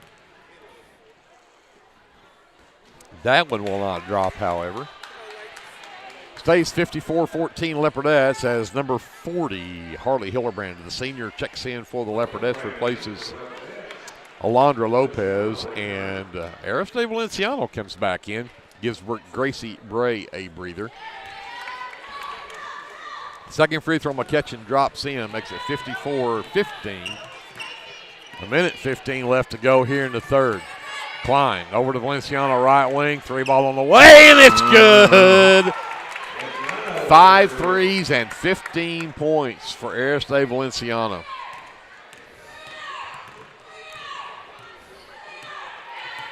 Hernandez versus Hernandez. Isabella takes it in the lanes, steps back to the free throw line, and it's high off the glass and drops in. It's her first points of the night. Klein around the screen from Hildebrand. Left elbow jumper won't drop, but Hildebrand comes away with the miss. But it's Leon back into Hildebrand. Got tied up and ended up losing that. Turnover number 5 on the Leopardettes. Brandon right wing, picked up by Valenciano, back to Powell. Hildebrand on her, and nice shot. That was a tough one. Hildebrand had good defense right there. Powell just managed to get it up there. Makes it 57-19. Hildebrand at the other end. Oh, left it off the bottom of the rim. Powell with the miss. 6 seconds left. Hernandez stops, puts up the 3 off the front of the iron, no good, and that'll be the end of the third quarter. 57-19, the Leopardettes on top. We'll send it back to JD, a timeout. We're back with the fourth quarter after this on KBLP Live. First National Bank of Lindsay is proud to be a sponsor of tonight's broadcast. Whether you're looking for a business loan, personal loan, or a certain type of deposit product, chances are we have what you're looking for. First National Bank, locally owned and operated, insured by FDIC, Equal Housing Lender. For all your construction needs, give Brad Taylor a call with B&S Construction at 1-405-428-0039. B&S Construction specializes in concrete pads, sidewalks, and metal buildings of all sizes. Call Brad today for a free estimate. The crew at B&S Construction would like to wish the Leopards a safe and successful season. Go Lindsay!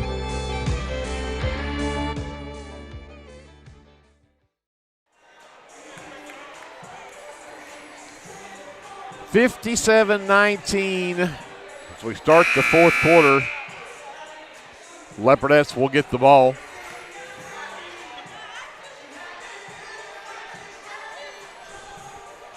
Gracie Bray, Leslie Wilmot has come back in. Marisol Hernandez, Alondra Lopez, and Valenciano back out there.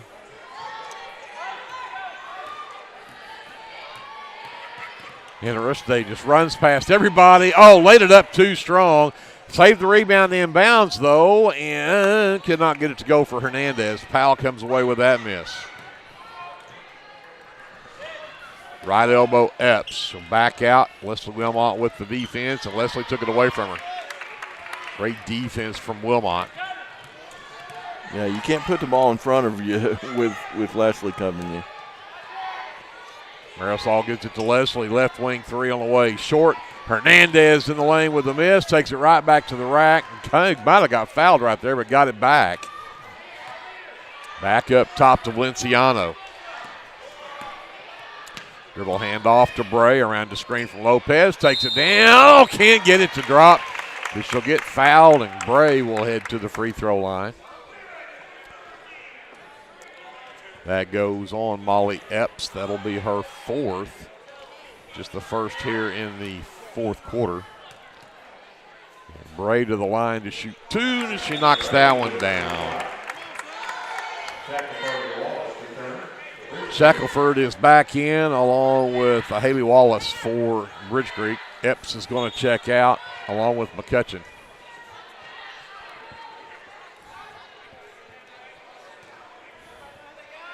Bray with a second free throw. See if she can put this back up to a 40-point lead. It won't drop, and they're going to say Lopez the last to touch that one. 58-19 Lindsay. We've got 7:07 left to go here in the ball game. And Bray with the steal. If she can hang on to it, she does. Nice play from Gracie Bray. Got it back from Hernandez into Lopez, and Lopez lays it up and in. Nice find right there from Gracie. Lopez just run the floor and got rewarded. Wallace to Powell, top of the key, inside. Brandon turns around and puts it in. Kenna Brandon with her first basket of the game. 60-21 Leopardettes, 6.5 left in the ball game. Valenciano again uses her speed. Down the lane, lays it in. 17 in the ball game for Valenciano. Wallace wasn't ready for that pass, but got it. Low post right side, can't get it to go. Rebound pulled down by Marisol Hernandez. She races in, gives it to Lopez in the lane, who got knocked down by Isabella Hernandez. That'll be Isabella's fourth. Second team foul in the quarter. And that one was a tough shot. Lopez a little gimpy coming off of that, I bet. She took a tough shot to that right hip, right thigh, almost like a Charlie horse there.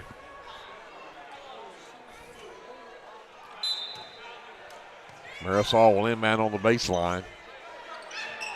Oh, nice cut for Wilmot. Leslie with the basket. Draws the contact, gets an and one. And the foul called on Shackelford's her second. Third team foul in the quarter. That puts her in double figures. Sure. Yes, it does. You're right. It makes her with 11. I was looking at the wrong Wilmot. Leslie's free throw up and good. She's also perfect at the line, 5 for 5. 65-21 Leopardettes. Hernandez to the free throw line. Shackelford lost the handle, but it ends up with Epps out in the corner. Can't get away from Bray, though. Comes back to Wallace. Lob inside for Powell. And foul on Hillebrand as she tried to reach around and knock that pass away. Just the first foul on the Leopardettes in the quarter.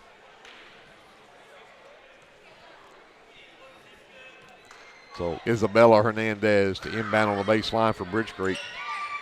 Intended for Powell, but she couldn't handle it, but Shackelford will track it down top of the key. Lob inside pass tipped by Leslie, but into the hands of Powell. Got it back to Shackelford down the baseline, and she got bumped on her way to the glass. She'll get free throws. Foul called on Leslie Wilmot, her third. Second team foul in the quarter, but 2 free throws coming up for Jocelyn Shackelford. Her first trip to the line tonight. And that one will not go.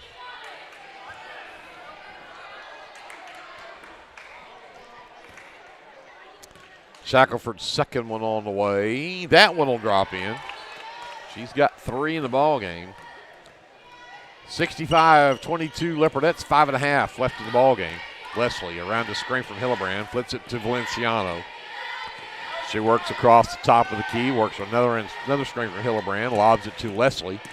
Leslie drives down, goes to the corner to Marisol Hernandez. Marisol into the lane, back out left side. Valenciano for 3. She missed. I think that's her first miss from 3. Great hustle again from Leslie Wilmot. Saves it in, but right to Shackelford. And they'll just let Isabella have that one. She drives the baseline, puts it in. 65-24. Leopardettes in control. Marisol down the left side of the lane. Too strong. The rebound is pulled down by Epps. She'll bring it across half line with 4:35 left. Bray picks her up on the right wing. Lob inside to Powell. Back out to Epps. Powell brings it back around. Hands off to Hernandez. Stops top of the key. Goes to Wallace in the lane. Missed it. Marisol Hernandez, though, will get caught on the foul as Wallace got the rebound and was headed back up with it.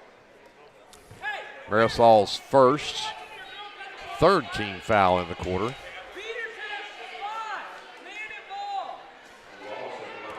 Wallace goes to the free throw line. She has not been there tonight.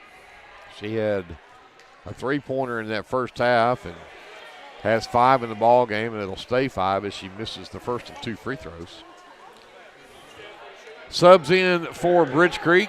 Number 10 is Lauren De Leon. She's a senior. Hodge returns. And we've got confusion here. Somebody's got to check out. Powell finally does. And number 11 is Elizabeth Berry. She's also a senior for Bridge Creek.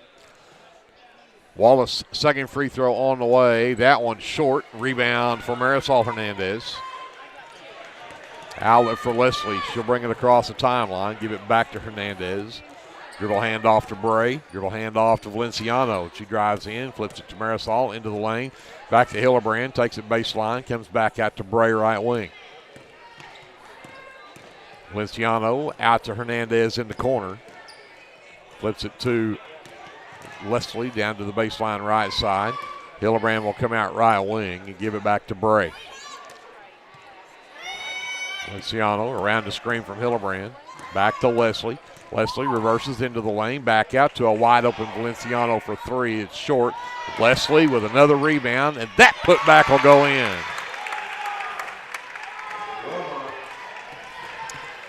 (67-24) Leopardettes.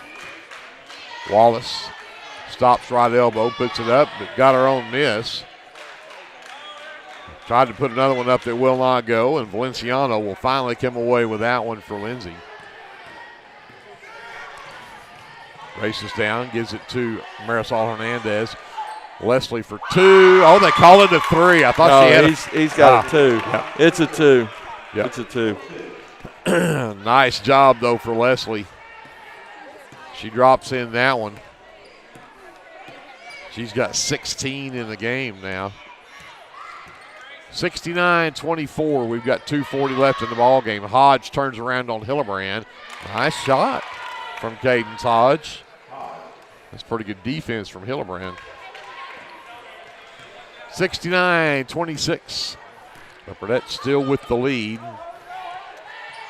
Valenciano dribbles into the lane. Got the jumper off the side of the rim, no good. Leslie, another rebound. Imagine that. Valenciano to a wide open Marisol Hernandez for 3. That one, and there is another one for Leslie. That putback won't go. Finally out of bounds as Klein and Jennings return for the Leopardettes, and Hernandez returns for the Lady Bobcats.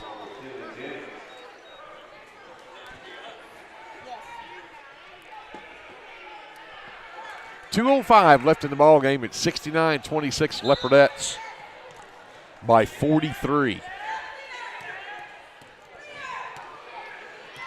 Isabella Hernandez brings it up for Bridge Creek. Bray with the defense. Sends it right side over to number 22. That's Julie Proch now. Sorry. Yeah, Stumbled on that one. Klein with the block right there on that shot. Left corner, Jennings for 3. No. Offside rebound, out of bounds, off for Proch now. So Leopardette basketball. Klein will inbound on the baseline.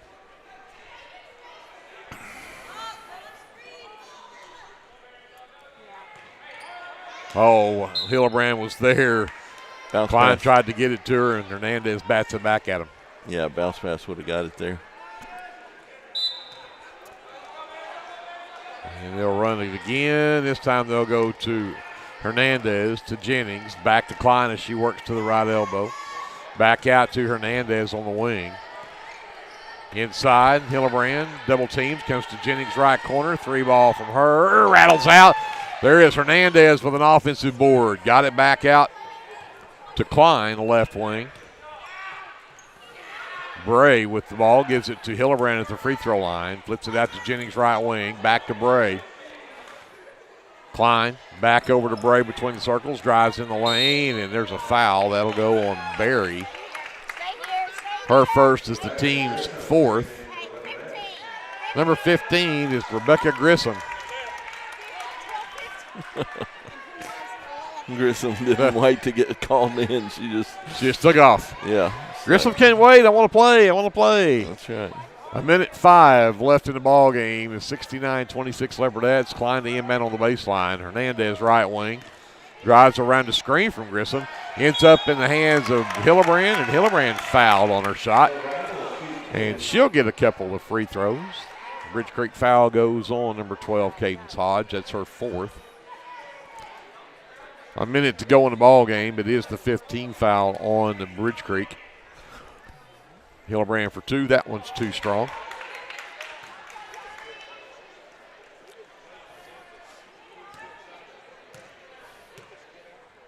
Hillebrand's second one also off. That one's corralled by Isabella Hernandez. Quickly to the other end to De Leon as they're going to call the foul before the shot, which is good for the Leopardettes, who only have 14 fouls. Foul was called on, I think, Grissom. It was her first. And I guess that's the 5th. I must have missed one somewhere. They do say that is the 15th foul.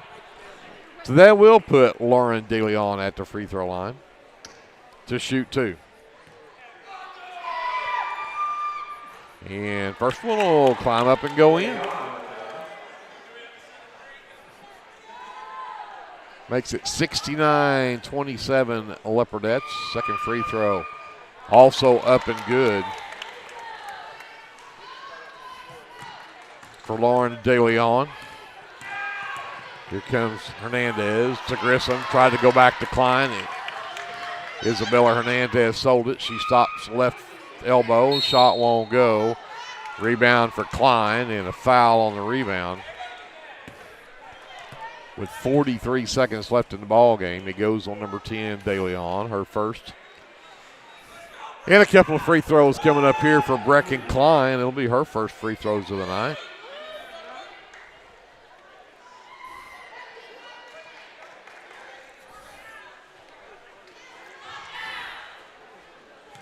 Sophomore sends her first one on the way. It's up and good.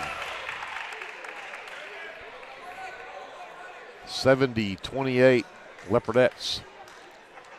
And it'll stay at 70 as Klein cannot finish the second one. Hernandez out top, picked up by Marisol Hernandez. Drives the lane, left it short.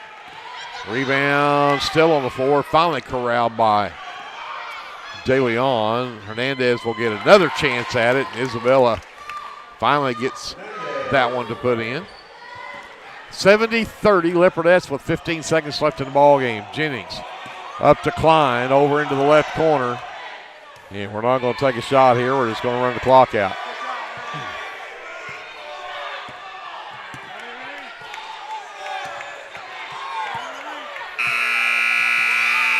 That'll do it. 70-30 Leopardettes with the 40-point win over the Bridge Creek Lady Bobcats. Lady Bobcats will go to 3-11 on the season. The Leopardettes will improve to 8-6 now. And again, the Leopardettes will be in action Thursday at 10 a.m. up in Bridge Creek as they will take on the Chickasha Lady Chicks. We'll send it back up to JD. We'll take a timeout. We'll get you our official and unofficial stats from this one and get you set up for a boys game that I promise you will be a whole lot more exciting than that one was. We're back right after this on KBLP. For all your oil-filled electrical needs, call Michael Sharrock with SOS Electrical. SOS is a family-owned business that specializes in oil-filled, industrial, and commercial electrical construction and maintenance. No job is too big, no job is too small. Give SOS a call at 1-405-428-1944 today. Good luck, Leopards!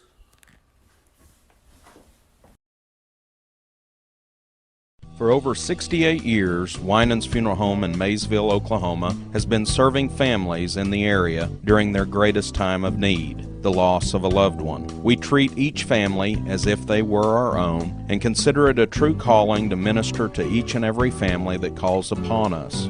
We don't take caring for your loved one and your family lightly. Your care is important to us. Call on us 24 hours a day, 7 days a week, where our staff can assist your family with immediate need with the loss of a loved one, pre-need arrangement planning, pre-need burial insurance, along with questions regarding funeral burial trust accounts, Veterans Administration, and Social Security benefits questions. Myself, John W. Williams, Teresa, and Claudia are well experienced in these areas and will be more than happy to assist you in any way we can.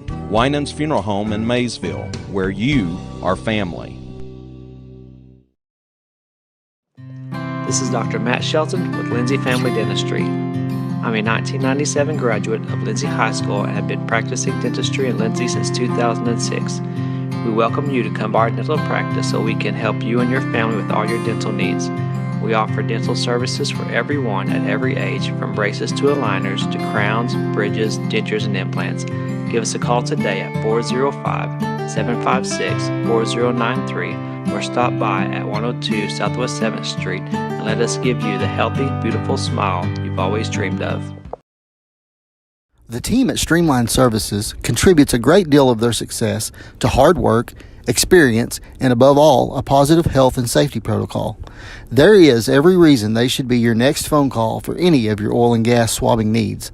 Give Austin Smith a call today at 1-405-756-7763 to see how Streamline Services can help with your project while ensuring safety and professionalism without sacrificing quality work being done.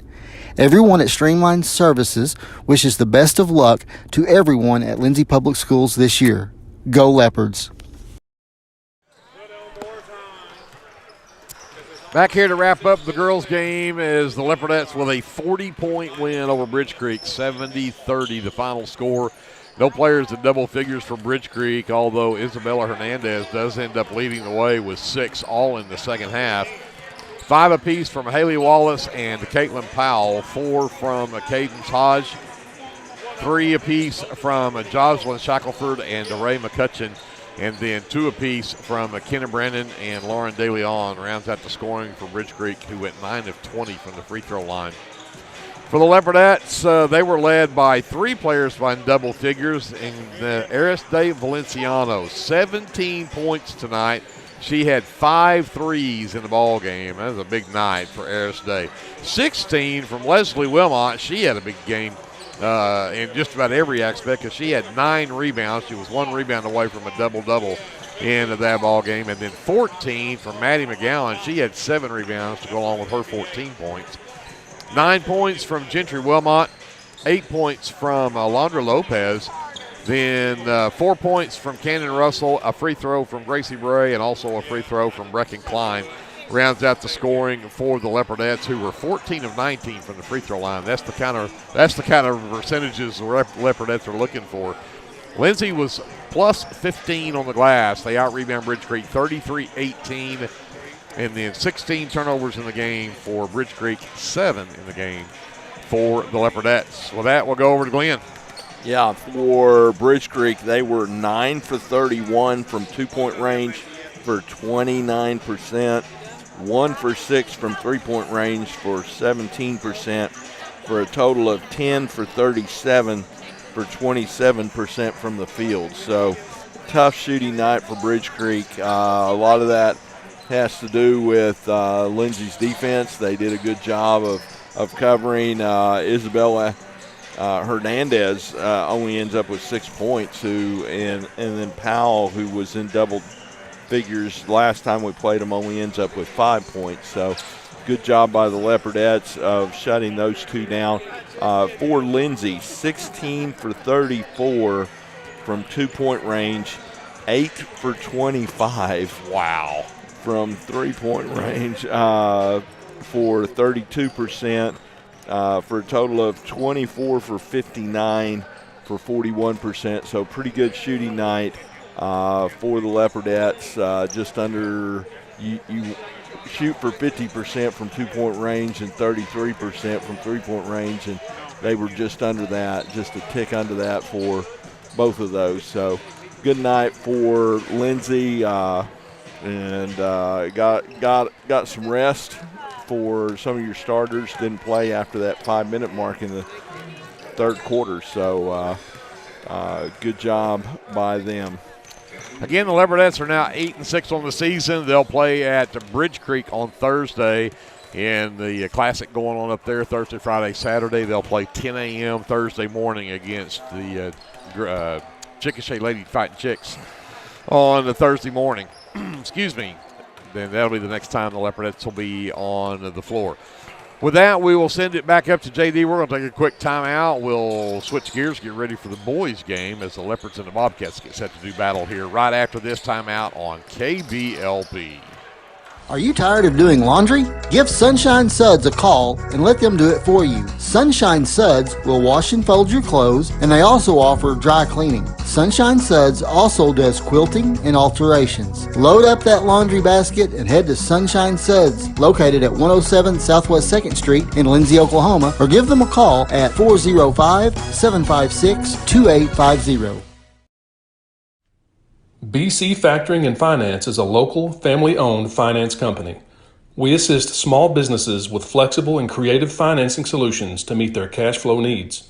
Call us to discuss ways we can help free up your time to focus on building your business.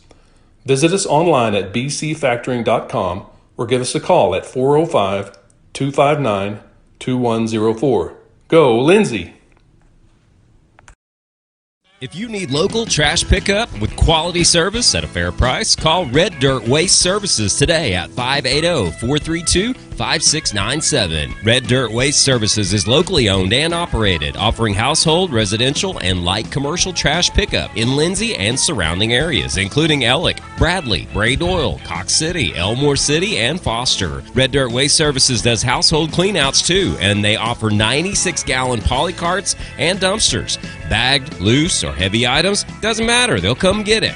Red Dirt Waste Services even offers valet service, so you don't even have to take your trash to the curb. Schedule your weekly pickup today by calling 580-432-5697. Stop paying more than you have to for quality, dependable, and locally owned trash pickup. Call Red Dirt Waste Services at 580-432-5697. That's 580-432-5697.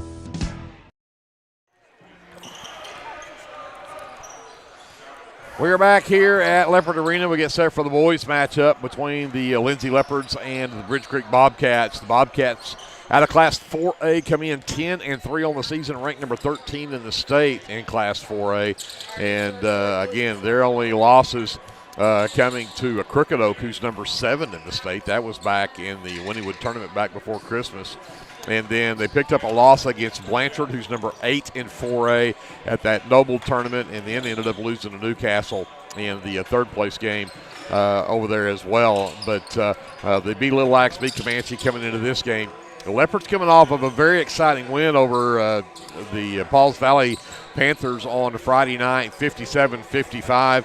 Had 13 on the night from Bryson Watts, had 10 from Creed Taylor, 9 from Isaac Cameron, 8 from Brody Ramming, also had 8 from Bryce Cater, had 8 in the second half from Manny Aguero, who had a couple of big threes in that game. But Leopards had a pretty good lead in that game, and Washington just kind of disappeared. They went down the stretch, but took care of things and hit free throws in the fourth quarter, which you got to do. Yeah, they were up 16 and then saw that dwindle and come away with a 2-point win right there with Pauls Valley actually having a shot at the end, which their coach thought he got fouled on. But, yeah, the Leopards played well for pretty much most of the game. Kind of talking to Tommy Ferguson after the game, we saw some sophomore come out of them in the fourth quarter because we do have a lot of sophomores playing, but that's how you learn. Yep. You go through that, you persevere, and the best thing about that is they won. Absolutely.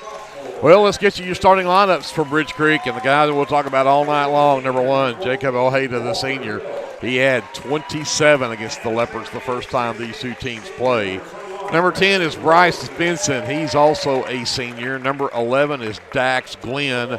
Glenn, if I can get a flashlight turned on since we turned the lights off for that. You'd think I'd get prepared for that, Dax Glenn, a sophomore, and I think the last one is number 14, Walker Hill, the senior, and did I get everybody? 21. Grayson Robertson, the senior. The starting 5 for Bridge Creek, and their head coach, Kevin Korstens. He's assisted by Eli Reynolds, John White, and Jarrett Standridge. For the Lindsay Leopards, they will start with guard number 3, a 5'10 sophomore. That is Creed Taylor. At forward will be a 6-foot-tall senior, number 4, Brody Ramming. At guard, a 6-foot-tall senior, number 11, Bryson Watts. Also at forward, a 6'2 sophomore, number 23, Bryce Cater. And then at guard, a 5'9 sophomore, number 24, Manuel Aguero. Aguero, Cater, Watts, Ramming, and Taylor, the starting 5 for the head coach of the Lindsay Leopards in his first season here in Lindsay, Devin Terry. He's assisted by Gavin Wilson, and the Leopards come in 8-5 on the season after that win over Pauls Valley on Friday night. Greg Peary, Glenn Shoemaker courtside at Leopard Arena. J.D. Scruggs, Andrew ESPN Lyon are up top, along with Kevin Scruggs. C.C. Lyon, Paige Sutherland round out our crew. Brianna, I think, is sick tonight, so I don't believe she's at the station, but Jason is taking care of us. Oh, not Jason. Jason Wallenberg. Oh, the wow. one and only Jason Wallenberg. Wow. Ramming and Robertson at the center circle to tip it away. And Ramming controls the tip into the backcourt. Leopards will get first chance here as Taylor will bring it across. Left wing goes to Watts. Around the double screen, comes back right side. Cater for 3 off the back iron, no good. Rebound pulled down by Glenn. Here comes Ojeda.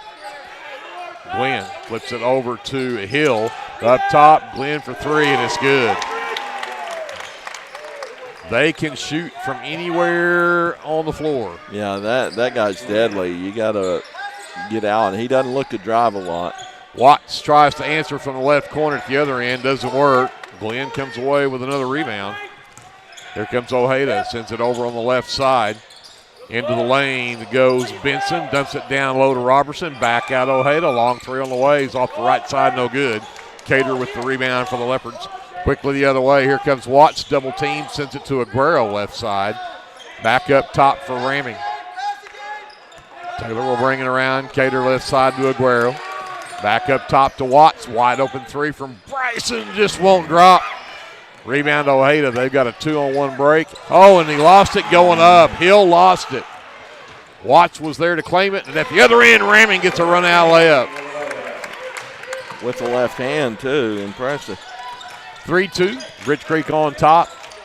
Hill sends it to Robertson, back up top to Glenn. Ojeda right wing. Let's get it back up top. Hill into the lane. Glenn, tough shot, will not drop. Cater had it, but had it knocked away by Robertson. Back out in the right corner. Hill for 3, knocks it down.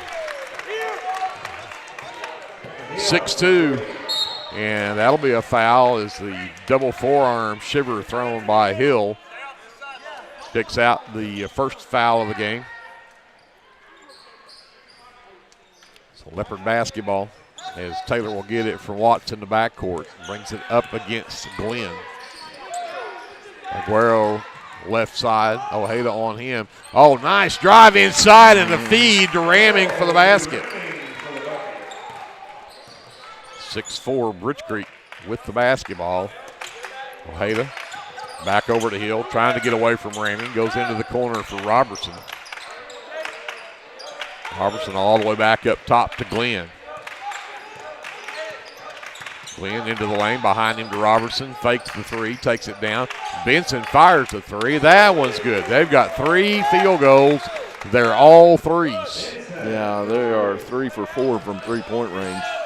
Taylor into the lane, stops, sends it out in the left corner. Watch to Aguero, back to Taylor between the circles. Right side, Cater sees if he can answer. It's too strong. Offside rebound for Ramming. He goes right back into the lane. That putback won't go, and Robertson will clear that one out. Down the baseline goes Hill, and he traveled with it. Went with the ball, pump fake. Second turnover on Bridge Creek. And Hill is going to check out. Number 20, Jaden Palmer, the senior, checks in. This is a very senior-heavy team, if you'll remember from when we played them in the first of the season. On a 15-man roster, I think they've got 4 sophomores and a junior. The rest are all seniors. Taylor works up on Glenn, stops at the free throw line. Cater sends it left side to Aguero. He takes Ojeda down, dumps it over to Ramming. Back out to Cater, up top. Taylor drives in, spin move into the lane. Too strong. Rebound pulled down by Palmer. Got it away to Ojeda. Pushes it up the floor.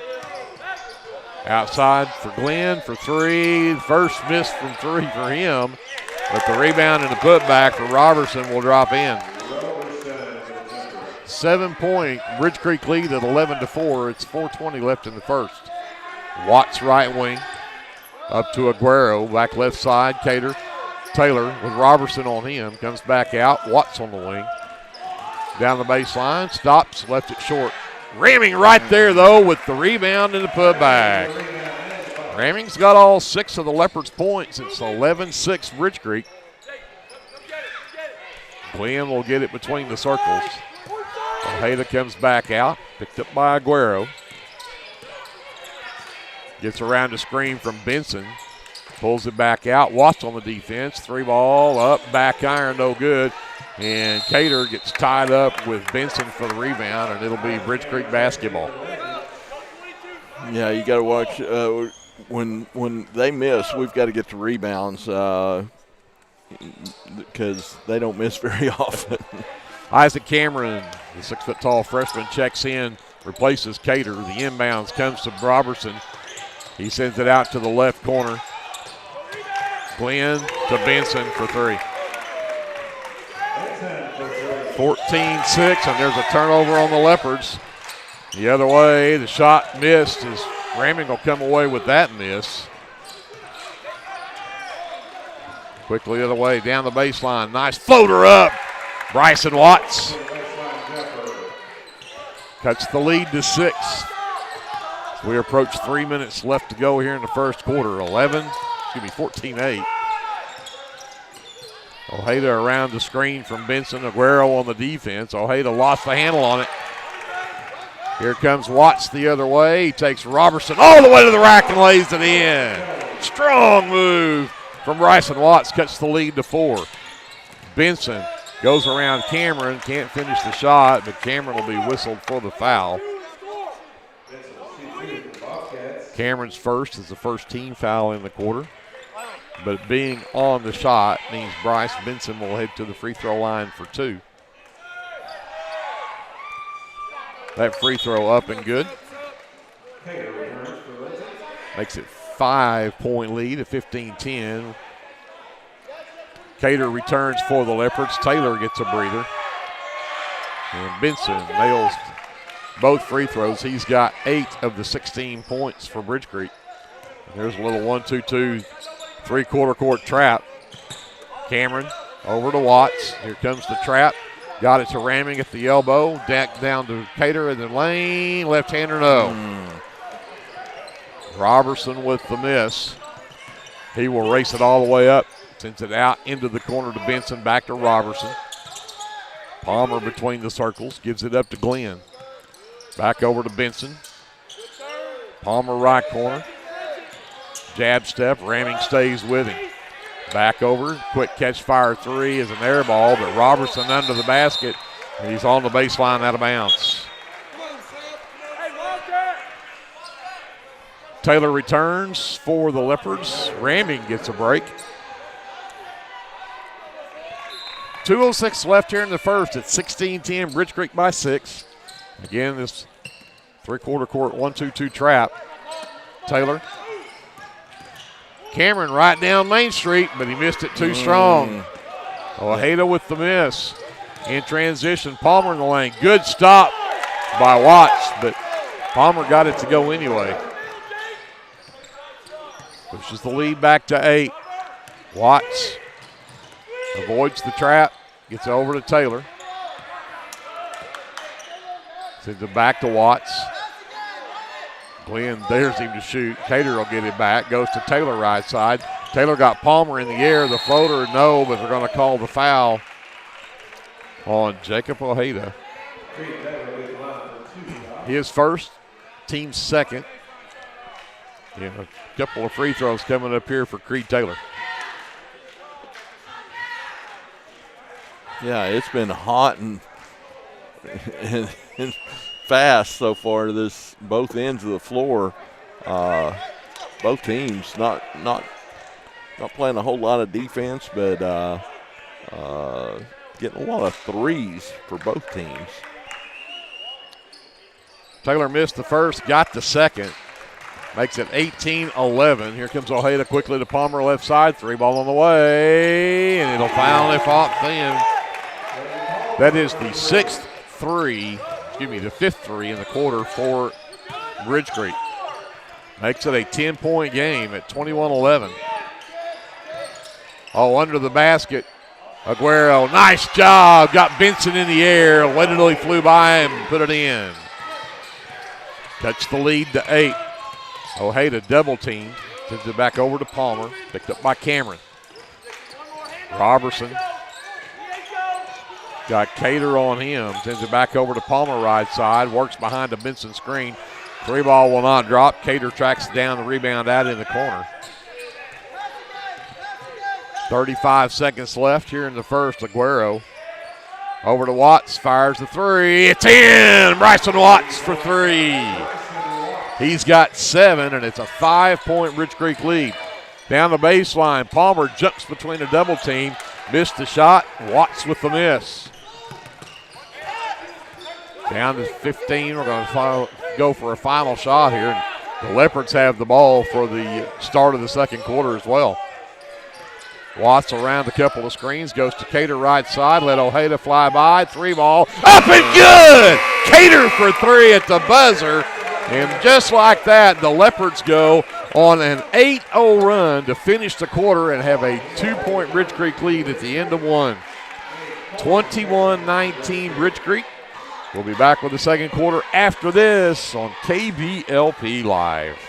El Unico Taco Truck is ready to curb your hunger. The traveling taco truck has locations in Lindsay and Blanchard and is available for catering services.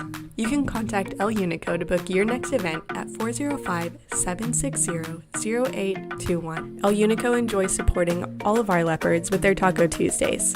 Reach out to El Unico for your next event. Hughes Heat and Air is a family-owned business that serves Lindsay and surrounding areas.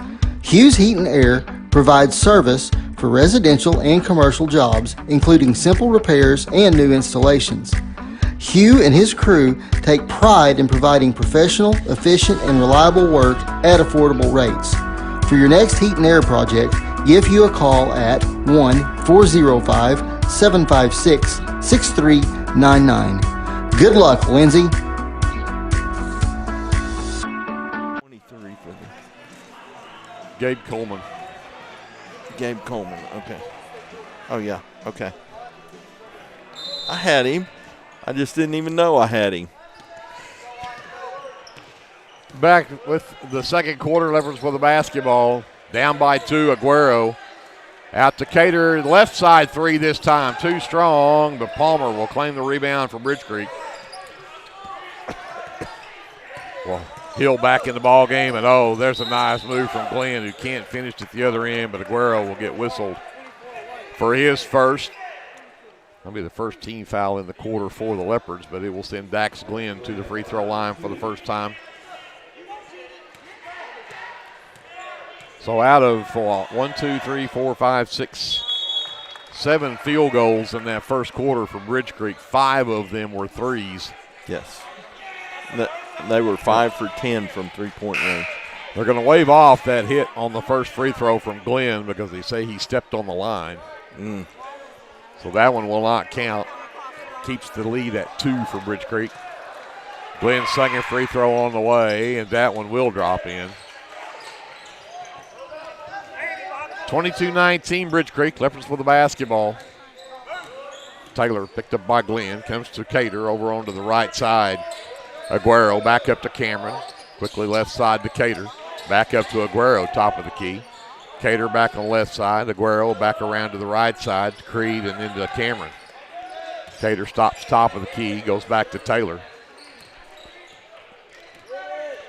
The backdoor cut from Aguero over to Ramming, and Ramming puts it up and in. They have done a great job of going from the left side across the lane to get Ramming one with that's his 4th easy one underneath. Number 23 is Gabe Coleman, by the way, the junior who checked in for Bridge Creek during the timeout between quarters. Palmer on the dribble, picked up by Aguero, comes back up top to Coleman. Coleman into the lane, turns around on Taylor, and no, but they're going to say Taylor got him on the arm. Give Coleman a couple of free throws here as Creed's first personal is the second team foul in the quarter.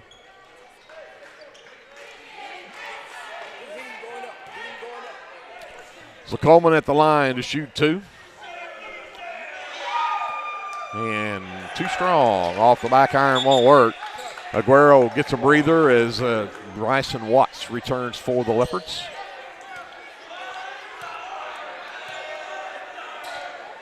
Coleman's second one on the way. That one will drop in. Makes it 23-21, back to a 2-point Bridge Creek lead. Cameron with the basketball as Bridge Creek backs out of their press, goes straight back to their man defense.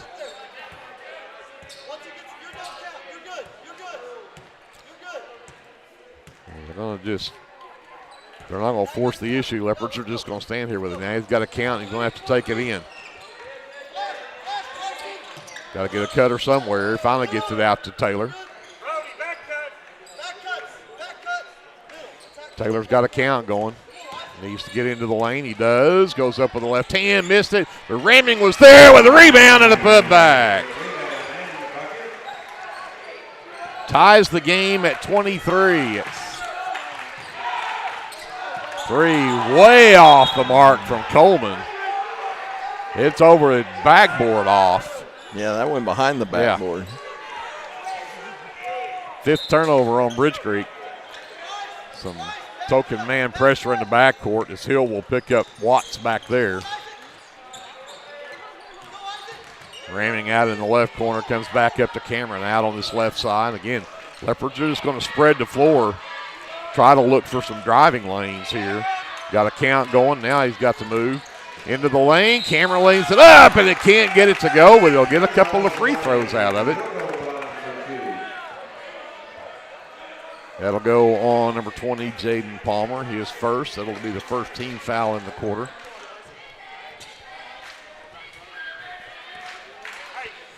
So Isaac Cameron, the freshman, at the free throw line to shoot 2, and the first one on the way is up and good. Leopards with their first lead of the ball game at 24-23. It comes with 5:34.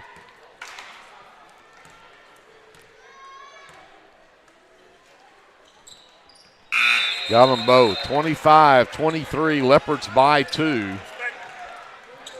Cameron will check out. Aguero returns for the Leopards. Ojeda back in the ball game. He'll bring the ball up the floor. Left side, Coleman back up top. Ball knocked loose. Ramming can't come up with it though, and it'll end up going out of bounds off of Brody. Great hustle right there from Brody Ramming. Yeah, I thought he was going to get him a steal right there and just couldn't quite corral it. Benson will bring it in on the sideline for the Bobcats. Glenn comes to get it. Hands it back to Benson. Over to Hill left side into the left corner for Coleman. Coleman looks to go to work on Watts. Creed Taylor brings a double team. Coleman steps back. The 3 is too strong. Cater has the miss. Lost the handle, but got it back, and then they'll get Coleman with the foul. That'll be his first, second team foul. And again, the full court man pressure from Bridge Creek. Coleman is out. Robertson returns for the Bobcats. Watts will get the inbound. He races ahead with Hill and giving chase. And again, they'll just spread the floor. Taylor gets it way out on that left side. Glenn finally comes out to give the pressure. And he'll just back it right back out. No count going. Now the trap comes. Aguero and a timeout called by Coach Terry. I don't know that he was expecting them to bring the trap out there, so let's get on the same page. I think he's got a good game plan. Yeah. 4:38 left to go here in the first half. 25-23, Leopards by 2. We'll come back right after this on KBLP Live. Capturing all your special moments is such a blessing to me, from running down the ball field to walking down the aisle. Call or text Photography Blessings by Lacey for all your photography needs. 405-428-0305. Go Leopards and Leopardettes. Tabor's Drug has been locally owned and operated for almost 60 years and has employed many Leopards and Leopardettes. We are very proud to be a supporter of our sports teams. At Tabor's Drug, your prescriptions are filled with care and accuracy, and our pharmacist is available for free consulting concerning your prescriptions bought at Tabor's. We also offer interpreters for our Spanish-speaking friends. We are a very friendly store that has that small town feel. You can reach us at 405-756-4511. Come and see us.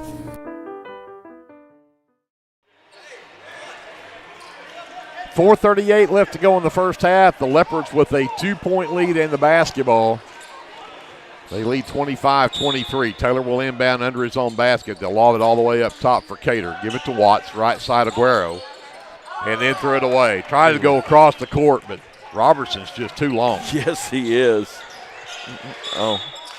Fourth turnover on the Leopards, and they nearly got another one at the other end, but they're going to say they kicked ball, and it'll be Bridge Creek basketball. Yeah, Robertson, long arms. Just reached up there almost like he grabbed the rim without jumping. He'll stand with it out on that right wing. Skip it all the way back over to Ojeda, left corner. Got around Aguero. The floater in, no, but we'll get a reaching foul called on the Leopards. Ojeda will head to the free throw line. The foul will go on Aguero. Yeah. Manny's second, team's third in the quarter. Manny got a little aggressive right there because Ojeda was going to have to make a tough fly-by shot anyway, and then Manny bumped him. Ojeda's first point of the ball game. With a free throw there, with a second one to come. Cameron checks back in for the Leopards. Aguero will sit with those two fouls. Ojeda's second one on the way. That one will also drop in. That ties the game back up at 25 with 4:18 left to go here in the first half. Ramming the inbounds. Again, full court man pressure. They try to bring the trap. Watts got away from it. Lobs it to Cameron, over to Cater. Cater lost it. Robertson comes away with it. They had the perfect play and just a nice strip of Cater on the other end. Ojeda left side. Hill goes baseline, throws it all the way back out to Palmer, up to Ojeda. Three ball on the way is off the back iron, no good. Rebound, ramming. Man-sized rebound. Fifth rebound. Ahead to Watts. Watts, tough shot, got it to go. Wow. Avoided the charge and put it up and in. Ojeda says, watch, I can do that, but he missed it. Cater with his fourth rebound. Watts out into the corner. Taylor down the baseline. They're going to say he traveled with it as he stopped to pivot out. That hurts. 27-25. Leopards by 2. We've got 3:29 left to go in the half. And Bridge Creek off of the sixth turnover for Leopards will have the basketball. Robertson comes back. Benson to Palmer left wing. They screen for Ojeda up top. Back over left side Palmer. Three ball on the way. Drops in for Palmer. his second three. He's got 8. And it's 28-25 Bridge Creek. Ramming across the timeline. Gives it back out. And Leopards again will spread the floor. Taylor just stands with it until he forces Palmer to come out.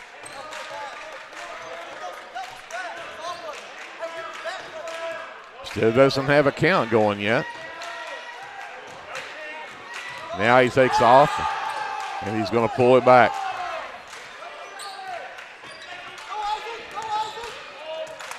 Isaac will come out and get it now as Cameron has Ojeda on him. And Ojeda, they're going to say Cameron traveled with it. Ouch. Man, these self-inflicted wounds, we just can't have them. So Ojeda with the basketball, and the Bobcats with a 1-point lead. 2:15 left to go. Ojeda, step back three, drops his first field goal of the game. Makes it a 4-point Bridge Creek lead. And then transition. Cater can't finish at the other end. Great hustle at the other end, and then Cater picks up the foul trying to get the ball back. His first is the 4th on the Leopards in the quarter, so no free throws yet with 2:03 left to go here in the quarter. Yeah, both the field goals that Bridge Creek's made this quarter has been threes. So. Ojeda around the screen, gets down the baseline, partially blocked, I think, by Cameron. Ramming has another rebound, and I think he's going to get Walker Hill with his second personal up over the back. 3rd team foul, but another rebound. That is rebound number 6 for Ramming already. He's in double figures with 10, double watch for him now. With 1:51 left in the half, Leopards have the ball down by 4. Watts gets away from the trap. Ramming at the other end. He's got Cameron. Cameron puts it up. No. Ramming, yes. Ramming's 7th rebound gives him 12 points. Cuts the lead for Bridge Creek to 2. Palmer left wing. 3-ball on the way, and it's good. His 3rd three. Back to a 5-point lead and a turnover. Ojeda from the baseline. That one hurt. 8-point ball game, 7-point ball game. Cater in the right corner. The Ramming back up top to Watts as we approach a minute left before halftime. Watts to answer with 3, no. Taylor the miss, though. Can't get it out there from the lane and finally does. Cater in the left corner gives it back to Taylor. He's got Ojeda on that left wing. Looks to drive in. Double teamed, goes to Cater in the corner. Good recovery there from Palmer. Ojeda stripped him, but Cameron came up with the loose ball. Again, double teamed. A lot of contact right there. The steal, and Glenn with the layup at the other end. The Leopards going the wrong direction now. Watts gets the inbounds, double team, Cater. Taylor pushes it down the left side, double teamed, all kinds of contact again with no whistles down there. 38-29, it is a 9-point Bridge Creek lead. 13-2 run right here since the Leopards were up 27-25. Long three from Cater, back iron. And we're going to get a push off underneath on Isaac Cameron, his second. That's the 15th foul, so with 8 seconds left, Ojeda's going to head to the free throw line.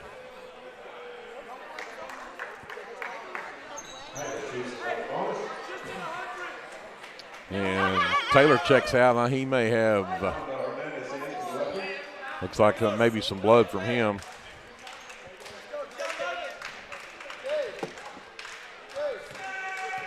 Ojeda's got 7 points in the game, all here in the second quarter. Make it 8. He's now 3 for 3 at the free throw line as well. Double-digit lead for the first time for either team at 39-29. Ojeda's second one on the way, and that one is also good. Ojeda is out. Coleman checks back in.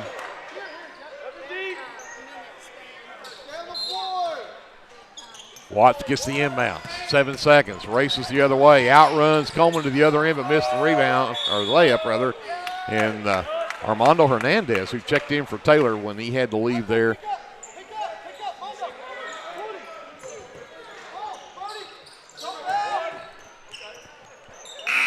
And the half-court shot will not go at the end of the quarter. 40-29.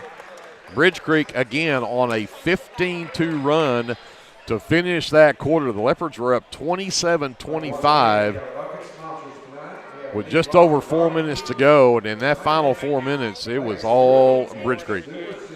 With that, we're going to send it back up to JD. We'll take a timeout. We'll come back with your officially unofficial stats at your First National Bank halftime show right after this on KBLP Live. Car Care Center is your hometown auto repair shop right here in Lindsay, America at 211 West Cherokee, providing complete automotive repair on foreign and domestic cars and trucks. So if your ride needs repair or service, Car Care Center can get it done. Whether it's radiators, mufflers, brakes, or diagnostics, Car Care Center can handle whatever you need to get back on the road. Call Car Care Center at 405-756-1447. That's 756-1447. Available Monday through Friday from 8 a.m. to 5 p.m. That's Car Care Center at 211 West Cherokee in Lindsay.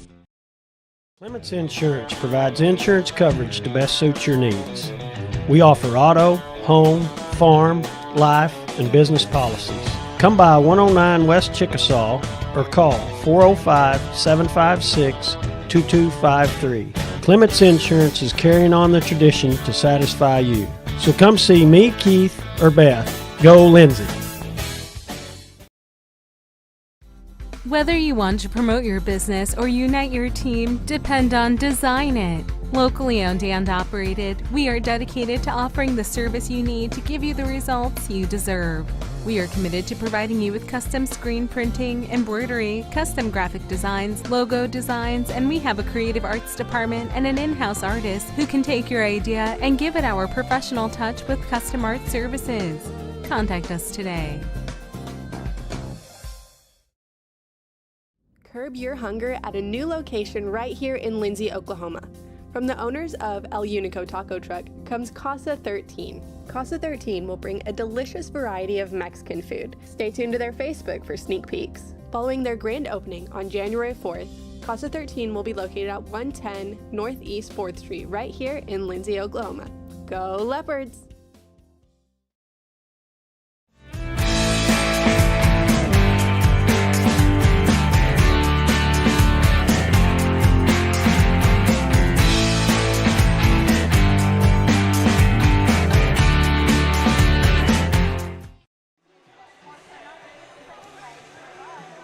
Welcome back to Leopard Arena, the First National Bank halftime show, and the Bridge Creek Bobcats, who went on a big run to finish that second quarter, makes it 40-29. Leopards trail by 11 here at halftime.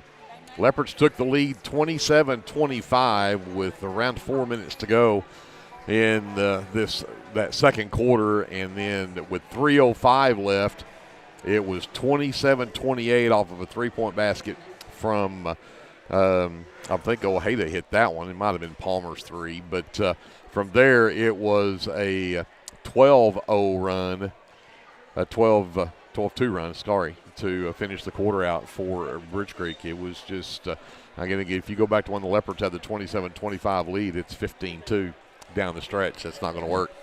For Bridge Creek, they're led by Ojeda, who was they're led by Palmer, who had 11 in that first half. Ojeda finishes with 9, all in the second quarter. Didn't have anything in that first quarter. 8 points from Bryce Benson, 6 from Dax Glenn, 3 from Walker Hill, 2 from Grayson Robertson, and a free throw from Gabe Coleman rounds out the scoring for Bridge Creek, who went 8 of 10 from the free throw line. For the Leopards, Brody Ramming, 12 points, 7 rebounds in that first half for Brody, 9 from Bryson Watts in the first half. Then it's 3 from Bryce Cater on a single three-point basket, which was huge there toward the end. Then it was a 2, or they're in that first quarter, beg your pardon. Then it was 2 from Isaac Cameron and the 2 from Manuel Aguero. A free throw from Creed Taylor rounds out the scoring for the Leopards, who are only 3 of 4 from the free throw line in the first half. Leopards are +3 on the glass at 12-9, but 9 turnovers in the ball game. And if you want to talk about points off turnovers, if we kept those stats, it would be ugly, I'm afraid. But as it stands, the Leopards right now are down 11. We'll go talk to Glenn about the shooting numbers.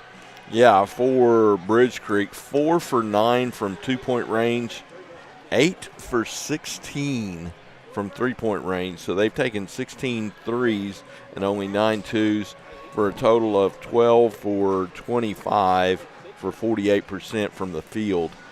For Lindsay, 10 for 19 from 2-point range, 2 for 9 from 3-point range for a total of 12 for 28 for 43%. But, you know, they're +6. We're +6 on twos. They're +6 on threes. Yeah. So you're at 11 points difference. So there's 6 points. There's 6 points because of the threes, and then they've outscored us by 5 from the free throw line. So there's the difference in the ballgame. Yep. So. Again, the Leopards with some work to do here in the second half, but again, it's obvious that Bridge Creek's going to live and die by the three. When they're shooting twice as many threes as they are twos, that's their MO, obviously. Again, we want to remind you that coming up Thursday night, there will be a bingo fundraiser hosted by the American Legion Books 23 and its chapters. That'll be on Thursday, the 18th, down here at 301 West Choctaw. It runs from 6 to 8 p.m. on Thursday night. They'll do a 50-50 drawing at 7 p.m. It's only $5 per card for the night. So if you want to have some fun playing bingo, I hear Kevin hangs out at the bingo halls all the time. He strikes me as a bingo player. I think so. I think that's what he does. So, But the members of Post 23 and all chapters are also eligible to play and win prizes. So, hey, if you want to have some fun playing bingo and go help out the American Legion Post 23 and their chapters, and that big fundraiser will go do that on Thursday night from 6 o'clock to 8 o'clock there at 301 West Choctaw. With that, we're going to send it back up to JD. We'll take a quick 60-second timeout. We'll come back with the start of the third quarter, and looks like it'll be Leopard basketball to start the third quarter.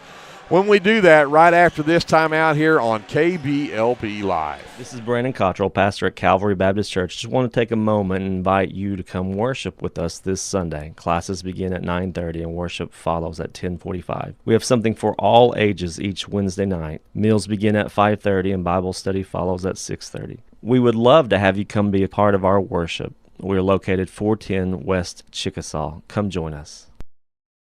Get your game day, or any day, off to a great start with Hot Mess Coffee at 213 South Main in Lindsay. Hot Mess Coffee Co. offers coffees, lattes, teas, and other tasty beverages, plus great food, too. Good luck to the Lindsay Leopards from Hot Mess Coffee Co. and Java House Realty at 213 South Main in Lindsay.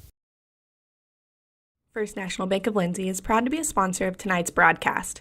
Whether you're looking for a business loan, personal loan, or a certain type of deposit product, chances are we have what you're looking for. First National Bank, locally owned and operated, insured by FDIC, Equal Housing Lender. We are back to get the third quarter underway. The Leopards with the basketball trailing by 11 to the number 13th ranked team in the state in Class 4A. See if the Leopards can do something about that here in the second half. Aguero, Creed, Taylor, Cater, Ramming, and Watts, the starting five, back out there for the Leopards. Watts gets it left side from Taylor, dribbles to the top of the key. Taylor steps back out, gets to the free throw line. Down the lane, left it way off the mark. Ramming nearly came up with it on the backside, but they're going to say it's knocked out of bounds off of Bridge Creek. I think the Leopards may have gotten a break right there. Taylor looking for Cater. Has to lob it out to Watts at the top of the key instead. Watts drives the right side into the right corner for Cater. Back up to Taylor right side. Catch fire three from Creed off the mark. Rebound Cater underneath. Goes up strong. Can't get it to drop. Robertson does claim that one. Robertson picks up his dribble, sends it left side. Glenn will bring it back up top of the key, goes over to Benson. Another catch-fire three off the mark. But Benson tracks down the rebounds, tipped loose on the floor. Watts ahead to Aguero against Ojeda. Oh, can't finish it. And they're going to say the Leopards the last to touch that one.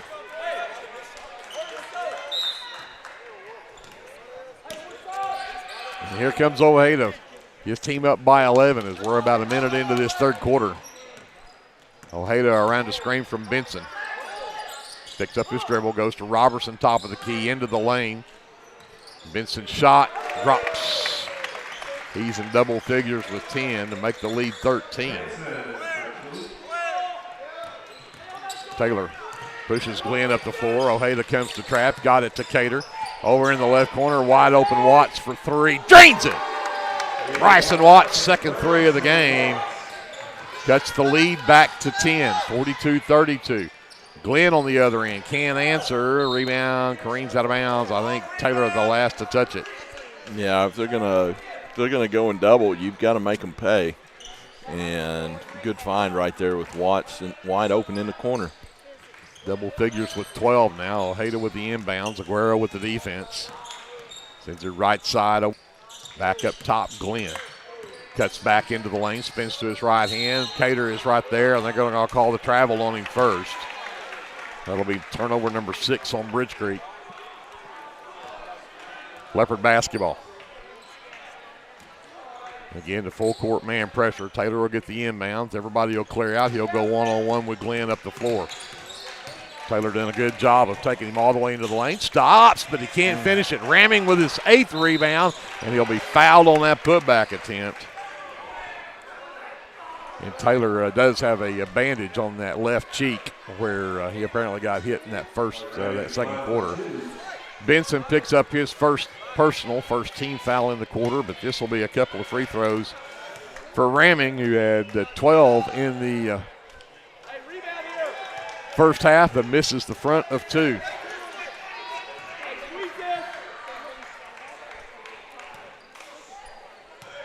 Ramming's second free throw on the way. That one won't drop either. Cater nearly had the rebound, but Ojeda took it away from him.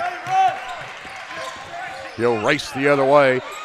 Robertson, top of the key for 3. No, and Taylor. Big rebound right there from Creed Taylor. Aguero brings it up. Cater at top of the key. 3 ball from Cater on the way. That's wide right. And the rebound comes down to Walker Hill. Hill pushes it out to the left wing, hands it to Benson. Benson gives it back to Glenn. NBA 3 from Glenn's off the front of the rim, no good. His rebound is loose. Robertson comes away with it. Glenn into the lane, had it knocked out from behind, and Ramming comes away with the 7th turnover on Bridge Creek. He'll send it across to Watts on the right wing. Back to Ramming at the right elbow, into the lane. Turns around, sends it back out to Watts. Aguero over to Cater right side. Taylor comes and gets it. Has Hill on defense now. Watts into the lane, triple teamed, and we're going to get a reach-in foul called on Hill. That'll be Hill's 3rd. Second team foul in the quarter, but it'll be 2 free throws coming up for Bryson Watts, his first trip to the line tonight.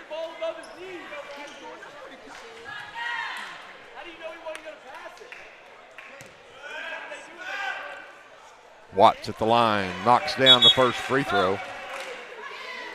Cuts it to single digits at 42-33.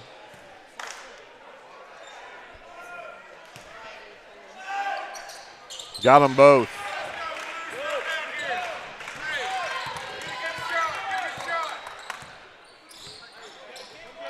(42-34) Leopards. Ojeda out near the half line. Hill over left side to Glenn. Robertson top of the key. Cameron has checked in for the Leopards. Robertson. Oh, they're going to call a foul on Isaac Cameron. That'll be his 3rd. First team foul, so no free throws, but that'll get Cater right back in the ball game. Cameron will have to come out. So Ojeda will inbound on the baseline. Lob it all the way up top for Robertson. Looks to drive in, hands it to Ojeda. He'll drive the right side of the lane, fakes the pass out, and lays it in. He's in double figures with 11, pushes the lead back to 10 at 44-34. Aguero for three, left corner, no, and there's the rebound from Glenn.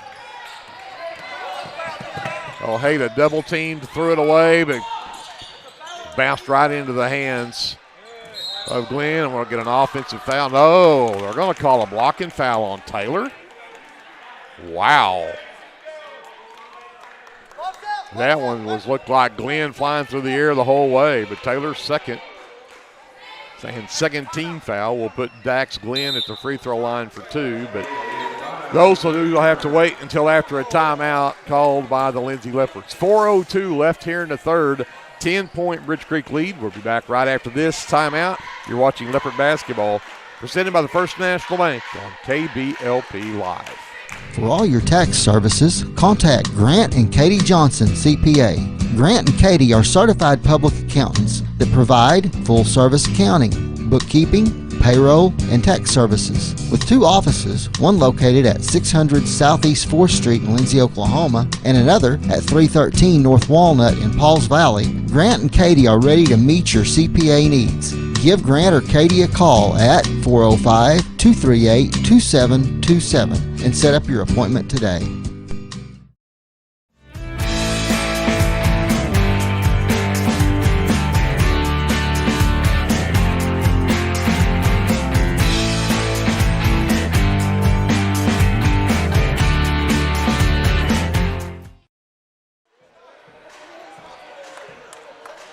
(44-34), Bridge Creek with a 10-point lead. We've got 4:02 left to go here in the third. Dax Glenn is at the line to shoot two as we come out of the timeout.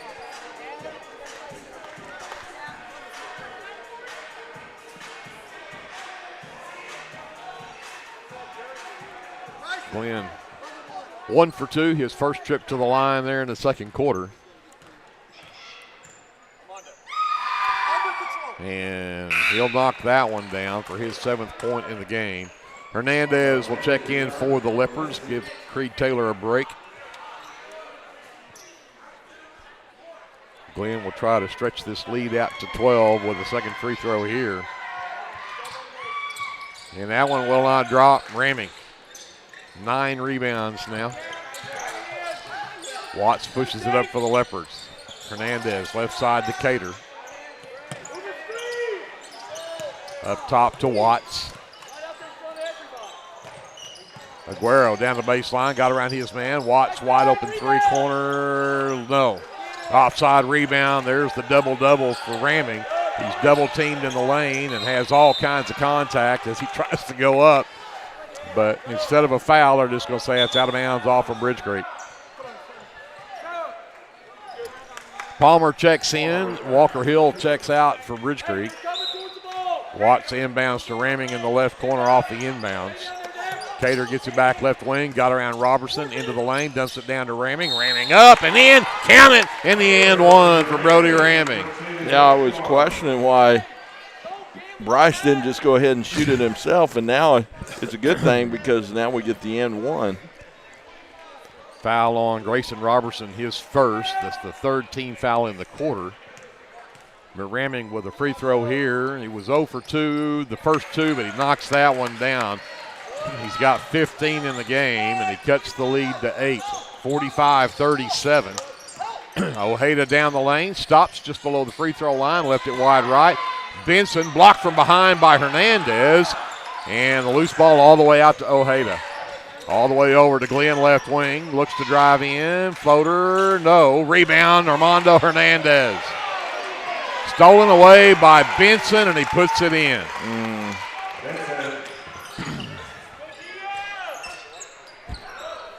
Back to a 10-point game, 47-37. Bridge Creek by 10. Watts across the timeline. Has Robertson on him. He's going to back it back out. Comes to Hernandez left side. Goes down the baseline, comes back to Aguero. Wide open three from the left wing from Aguero. Skips across, no good. And that's a foul. Foul on Hernandez. That's his first. Third team foul on the Leopards.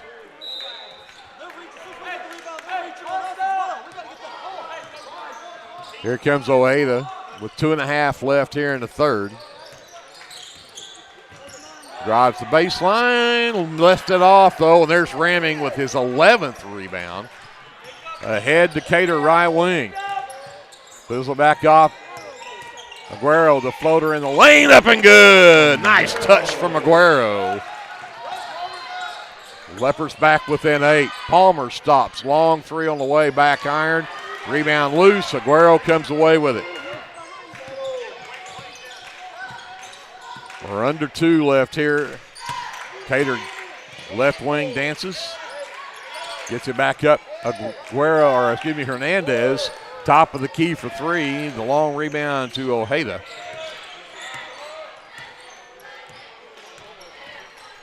Into the lane. Steps through a double team. And they're going to call a foul, really?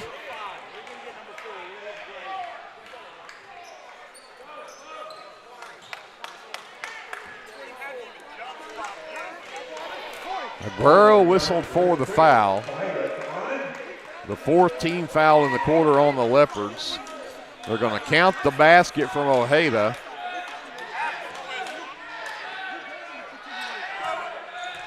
And he is at the line for his 5th free throw attempt of the night, and it won't drop. Rebound to Watts. 10-point lead, 1.5 minutes to go here in the third. Cater comes back left to Aguero. Back up top for Watts. Right side, Cater. Over on the right wing, Hernandez. Double teamed. Cater all the way down Main Street. Left it short. Ramming another rebound and had it taken away from him by Coleman. All the way into the right corner for 3. It's an air ball. Aguero with the miss. He'll push it ahead. Leopards down by 10, 1 minute to go in the third. Hernandez back to Watts in the left corner. And he lost the handle on it trying to make a move on Glenn. And that'll be the 12th turnover on the Leopards. They trail by 10, 49-39. Bridge Creek with the basketball as Taylor heads back in. Watts will get a breather here for the final minute.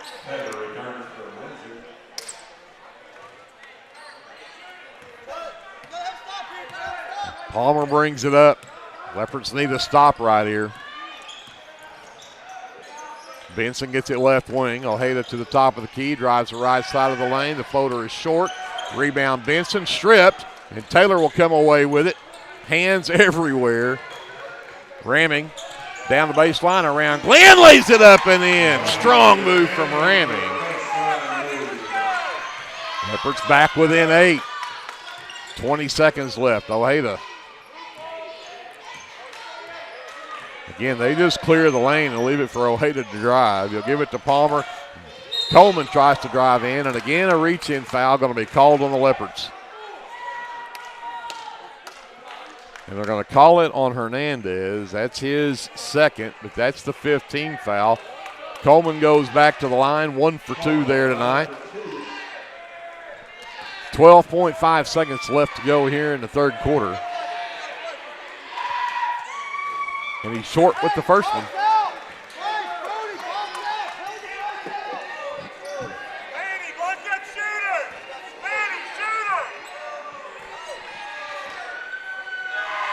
Second free throw is up and good for Coleman. He's 2 for 4 at the line for his 2 points.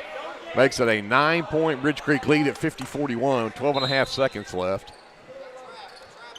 Taylor gets through the trap. Glenn chases him up the floor. Underneath, Aguero flips it up at the buzzer, won't drop. That'll do it for the third quarter, and it's 50-41. The Leopards down by 9. They were down 11 at halftime, so a couple of points picked up there, but this is going to be a big fourth quarter. You don't want to miss it. So come back after this timeout. You're watching live coverage of Leopard basketball presented by the First National Bank here on KBLP Live.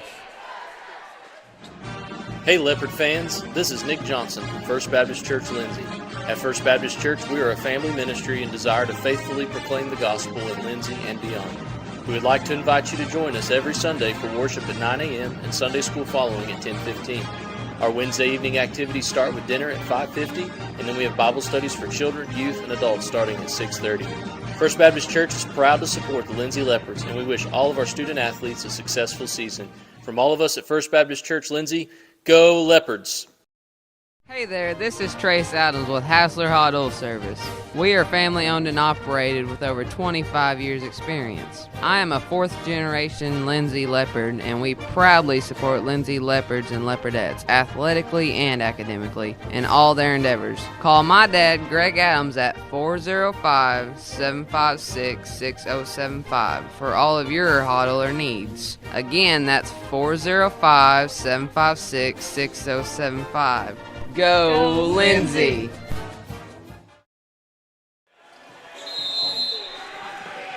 Bridge Creek basketball to start the final stanza of this one. Ojeda gets it in the backcourt. Works around the screen, comes to the right wing, tries to come up top to Palmer. Palmer down Main Street, lost it, and then all of a sudden they're calling everything here, and that one goes on Watts. I missed that one completely. First team foul of the fourth quarter. Bryson's first personal. And Bridge Creek's going to call a timeout. 10 seconds into the fourth.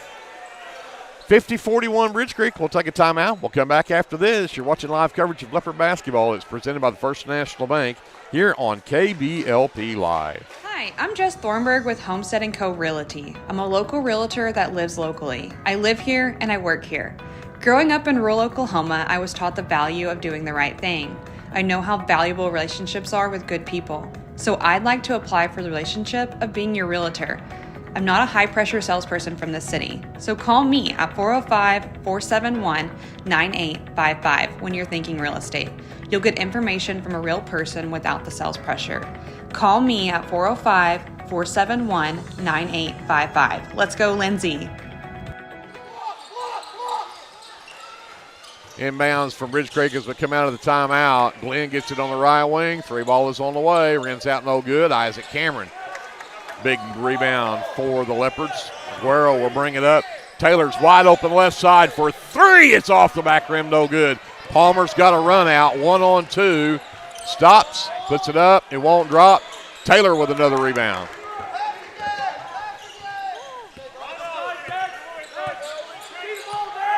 Taylor on the dribble, comes up to Cameron between the circles. Watts right wing. Waits for the cutters, comes back to Taylor. Back to Cameron between the rings. Rebalances the floor. Comes back to Taylor, top of the key. Back to Watts, right side of Guerrero. Cameron to Taylor. Go ahead. I think I'd be going inside to Ramming right now. He's got a mismatch.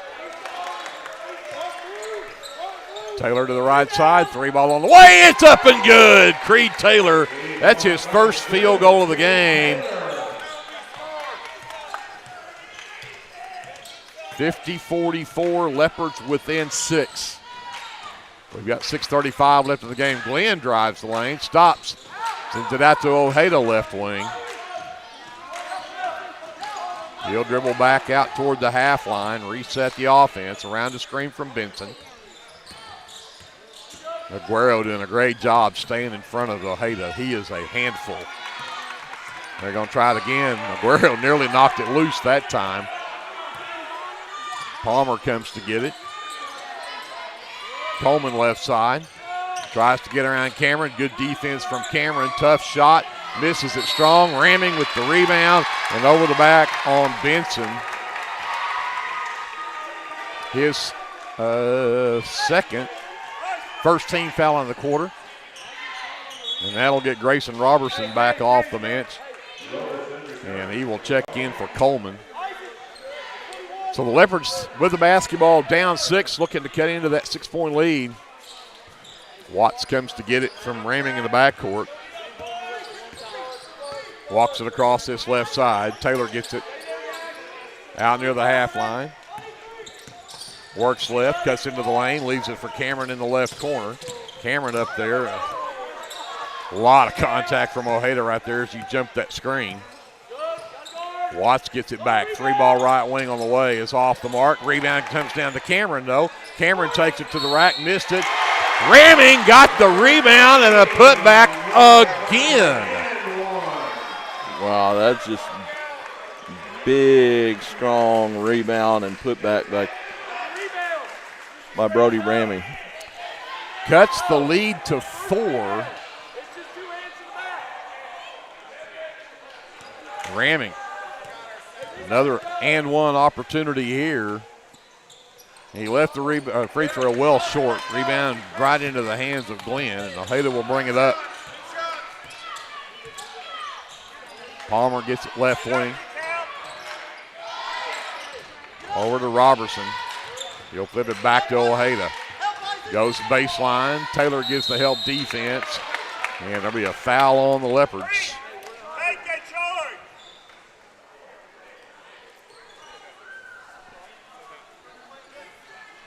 Foul on Taylor is his third. Second team foul, but Ojeda heads to the line. He's got 13 in the ball game. Make it 14. He's also 5 for 6 at the free throw line right now. Dax Glenn checks out. And Walker Hill checks back in for Bridge Creek. And Ojeda, 2 for 2 at the line that trip, pushes it back to a 6-point lead, 52-46. Taylor gets around Hill, gets it to Cameron in the corner. Taylor gets it back, up top Watts, left side Aguero. Gets around Ojeda, tried to float it over, and Benson knocks it. Ojeda down the lane, and they're going to call what? The travel.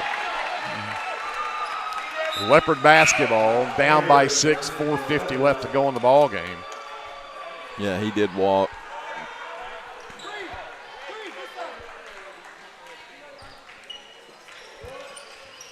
Ramming got it in to Taylor. Hill will pick him up as he brings it up the floor. Taylor got around 2 defenders, took the bump from 3 others, and can't get it to go. There's Ramming, another one, and another and one. Ramming is like he is on a mission under there. Hill picks up his 4th. Ramming's got 14 rebounds in the ball game. Cuts the lead back to 4 again, and he'll have a free throw, but not till we come back after a timeout. 4:37 left. Don't go away. You don't want to miss the end of this one. We're back after this on KBLP Live. With Oklahoma's weather being unpredictable, you need a trusted roofing company. At Legacy Roofing and Construction, we are proud to serve Lindsay, Oklahoma, and the surrounding areas. Call Legacy Roofing and Construction for a free estimate at 405-756-8855 or visit our website at legacy-roofing.com. Hey Lindsay community, my name is Christian Torres and I am the minister for the Lindsay Church of Christ. We would like to invite you to come and worship with us on Sundays at 10:45 a.m. and Wednesdays at 7 p.m. We're located at 1205 West Cherokee Street. Here at the Lindsay Church of Christ, you will find the truth of God's Word, spoken in love, and a group of people who love God and one another. Do you have a Bible question? Well, we have a Bible answer. Come and worship with us and be edified at the Lindsay Church of Christ.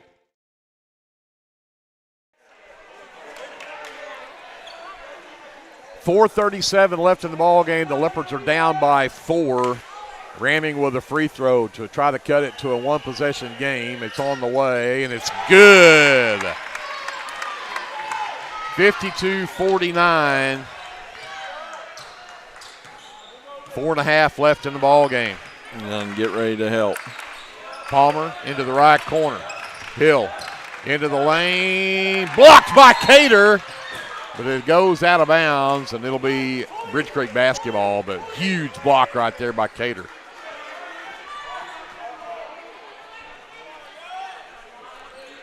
Ojeda on the baseline to inbounds. Lobs up top. Robertson. They go back inside to Benson. Turns around on Ramming, and Ramming's just stood. Ramming was standing there straight up, and they're going to say he got him with the body. Wow. First personal on Brody. Third team foul, but it's going to be Bryce Benson at the free throw line. Knocks that one down. Tough break. Tough break.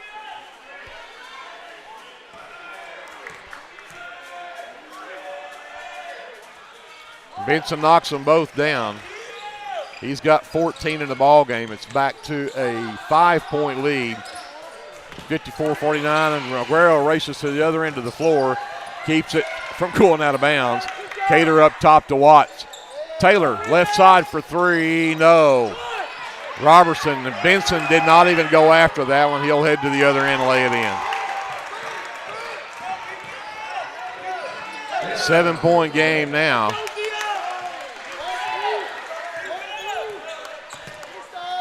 Watts left side, Cater.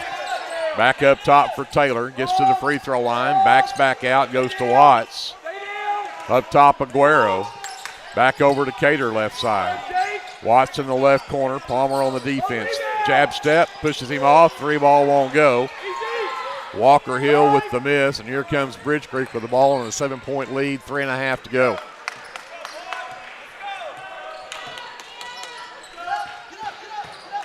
Palmer, Watts on the defense, comes back to Ojeda.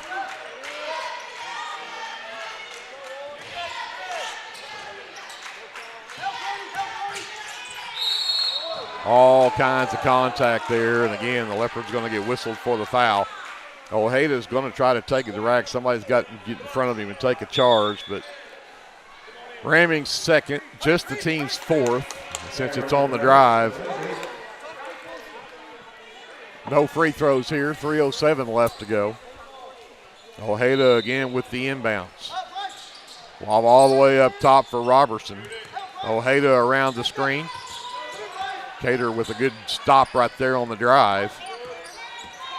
Looks to drive in again. Good jump stop. Floater is up and good for Ojeda.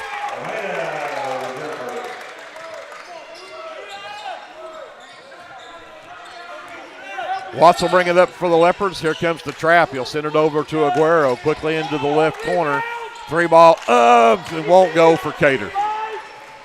Benson with the miss, and 2.5 to go now. Palmer steps up, fires a three. It won't go. And there is Glenn up over the back, knocks it in. And then Cater threw it away as Robertson comes away with the steal. Can't get it to go. Aguero will get that one. Aguero drives in, takes a bump from Hill. That's 5 for Walker. So Hill will foul out with 2:15 left in the ball game. Finished with that 3-point basket he hit in that barrage of threes in the first quarter. Cater gets the lob in, top of the key. Cameron drives into the lane, spins, goes over to Watts' left corner. Three ball on the way. It's off the front of the iron. Cameron can't catch it. Oh, what hustle from Ramming. Saves it from going backcourt. The Leopards have another chance. Watts drives in, leaves it for Ramming out in the right corner. They dare him to take the three, and it's short. Rebound to Glenn. He'll work to the right wing, stops, fires a three, no. Rebound, Ramming, and a foul. That'll be the 15th foul as Bryce Benson picks up his third.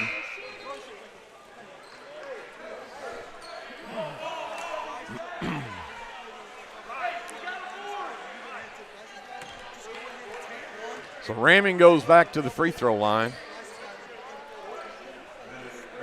Leopards are down by 11, 60-49. A minute 39 to go in the ball game.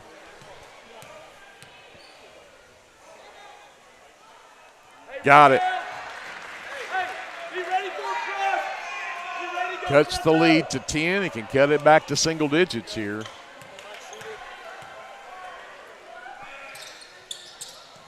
That one will not drop. And Cater nearly stole it away. Got it to Cameron. Cameron can't get it in, but he'll get contact. Cameron will go to the line with a foul on Robertson, his second.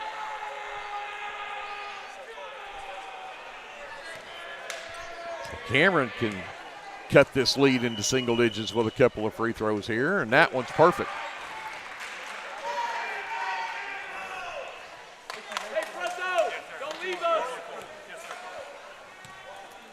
Cameron's second one on the way, but it won't drop. Rebound tipped out and off of Aguero. It'll be Bridge Creek basketball. It's a timeout on the floor called by the Leopards. 1:31 left. It's a 9-point Bridge Creek lead. We'll see what Coach Terry has up his sleeve right after this. You're watching Leopard basketball presented by the First National Bank here on KBLP Live. At Rural Electric Cooperative, we're committed to providing electric power and opportunity to the many areas our members call home. That includes supporting youth programs that teach life skills and build character. With REC, you're more than a customer, you're a member owner. And that's why we're always working hard to provide you with the most dependable electric power possible. As a Touchstone Energy Cooperative, REC is dedicated to providing the best service possible and supporting the communities in our service area. S&H Tank Service is your choice for Lindsay owned and operated vacuum truck service. S&H Tank Service's fleet is equipped with transports, bobtails, pump and kill trucks rated up to 10,000 psi, plus hot oil units, rock trailers, frac tanks, mud and shell haul-off pits, and soil farming. As Lindsay High School graduates, S&H is proud to support Lindsay schools and all of their student activities. S&H Tank Service would like to wish the Leopards and Leopardettes the best of luck in everything they do. Give S&H a call anytime, 24/7 at 405-756-3121. That's 405-756-3121. And remember, your phone starts our trucks. That's S&H Tank Service of Lindsay.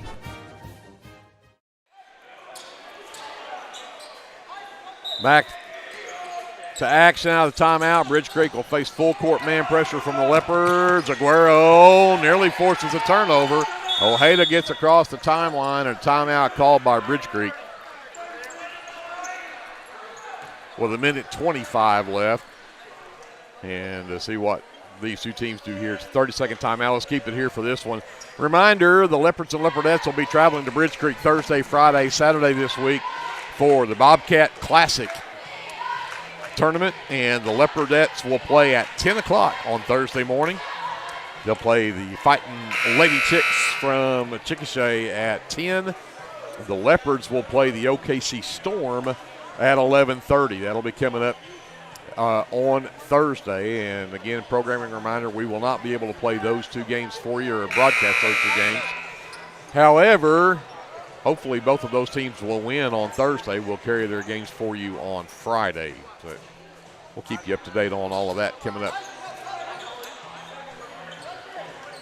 Robertson will inbound again as the Leopards jockey for position here, and Robertson looking for an inbound, finally gets it to Palmer out near the half line. Hernandez pushes him all the way down, and they're going to call a foul on the Leopards. That'll go on Hernandez, his third. That'll be the 15th foul on the Leopards. And it puts Palmer at the line for the first time tonight.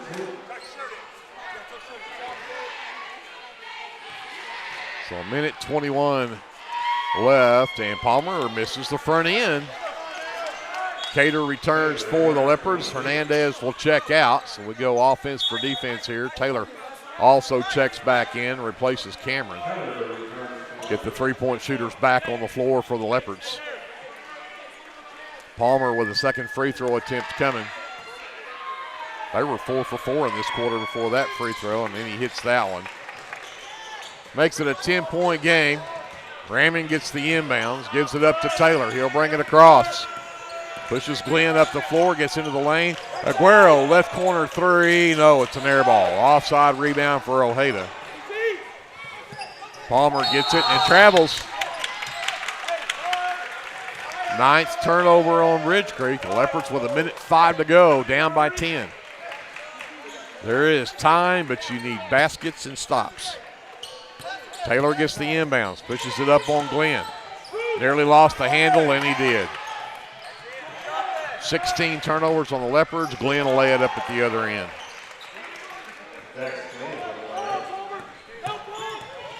Pushes the lead back to 12, and at the other end, going to get free throws for Taylor.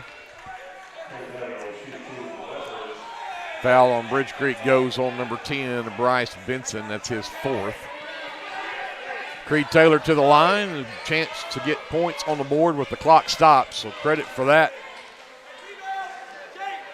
Smart move from the sophomore here to see the Leopards can't cut into that lead, and Taylor cannot get a roll. It will not drop in.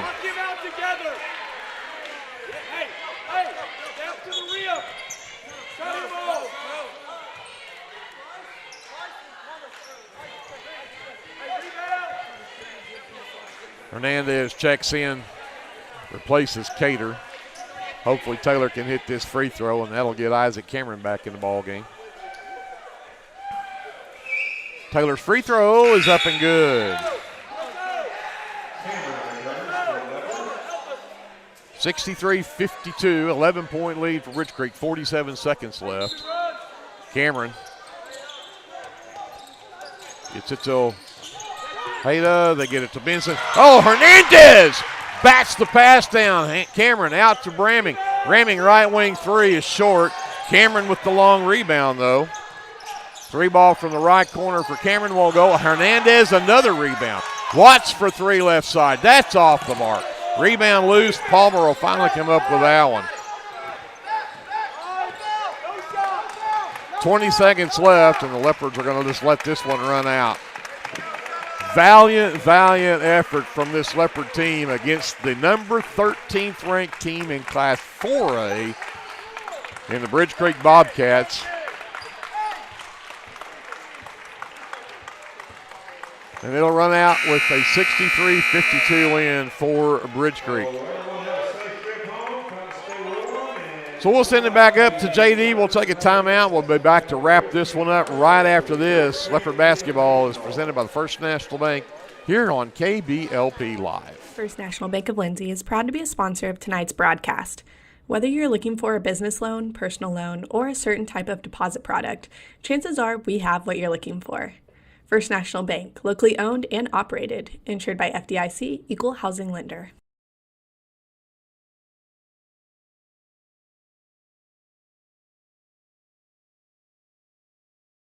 Do you have your Oklahoma medical marijuana card, or do you need your card? Rusty's can help you with that. We are your local vape shop and dispensary with more than 6 years of service as a modern smoke shop. Rusty's is located 1 block north of Cherokee Street at 204 Northwest 4th Street in Lindsay, and half a mile east of I-35 at 2401 West Grant Street in Pauls Valley. Get your stash at Rusty's.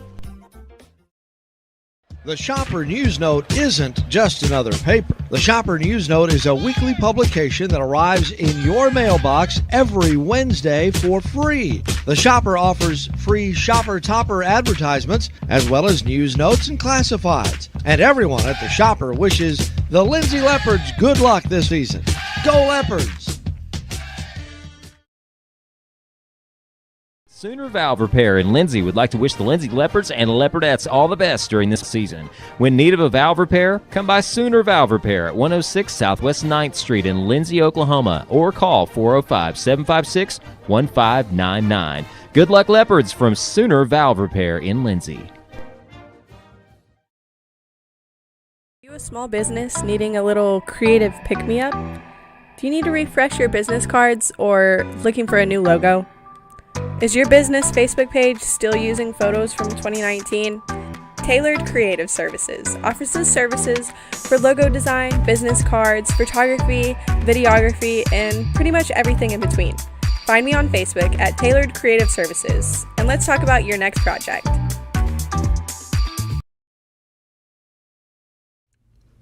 Josh Martin and everyone at T&W Tire here in Lindsay, Oklahoma would like to wish the Leopards and Leopardettes the best of luck this school year.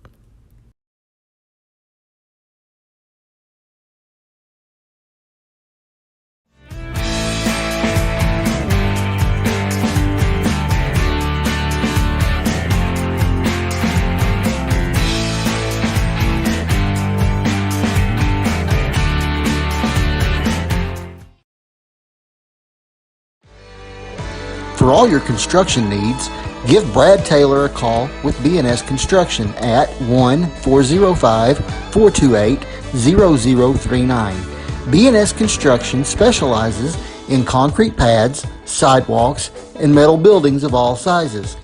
Call Brad today for a free estimate. The crew at B&S Construction would like to wish the Leopards a safe and successful season. Go Lindsay!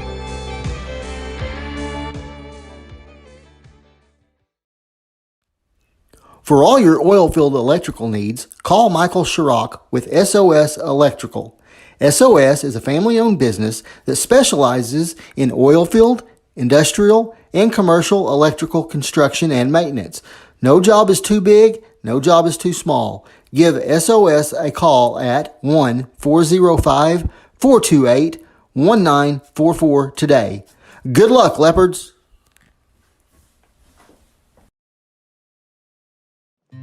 This is Dr. Matt Shelton with Lindsay Family Dentistry. I'm a 1997 graduate of Lindsay High School and have been practicing dentistry in Lindsay since 2006. We welcome you to come to our dental practice so we can help you and your family with all your dental needs. We offer dental services for everyone at every age, from braces to aligners to crowns, bridges, dentures, and implants. Give us a call today at 405-756-4093 or stop by at 102 Southwest 7th Street and let us give you the healthy, beautiful smile you've always dreamed of. Hey Leopard fans, we at American Exchange Bank are excited for another year where we get to continue our support of Lindsay Leopard Athletics. Join us in cheering on our Leopards or catch all the action right here on KBLPlive. American Exchange Bank at 402 South Main has been the bank for the Leopards for nearly 100 years. Come see us if you're looking for a different banking experience. Member FDIC and equal housing lender. At American, we are Leopards supporting other Leopards. Capturing all your special moments is such a blessing to me, from running down the ball field to walking down the aisle. Call or text Photography Blessings by Lacey for all your photography needs. 405-428-0305. Go Leopards and Leopardettes! Curb your hunger at a new location right here in Lindsay, Oklahoma. From the owners of El Unico Taco Truck comes Casa 13. Casa 13 will bring a delicious variety of Mexican food. Stay tuned to their Facebook for sneak peeks. Following their grand opening on January 4th, Casa 13 will be located at 110 Northeast 4th Street right here in Lindsay, Oklahoma. Go Leopards! Back to wrap it up from Leopard Arena. The Leopards come up short by 11 points, 63-52 against the number 13th ranked in 4A Bridge Creek Bobcats. And looking at the final numbers for Bridge Creek, they're led by Ojeda, who had 7.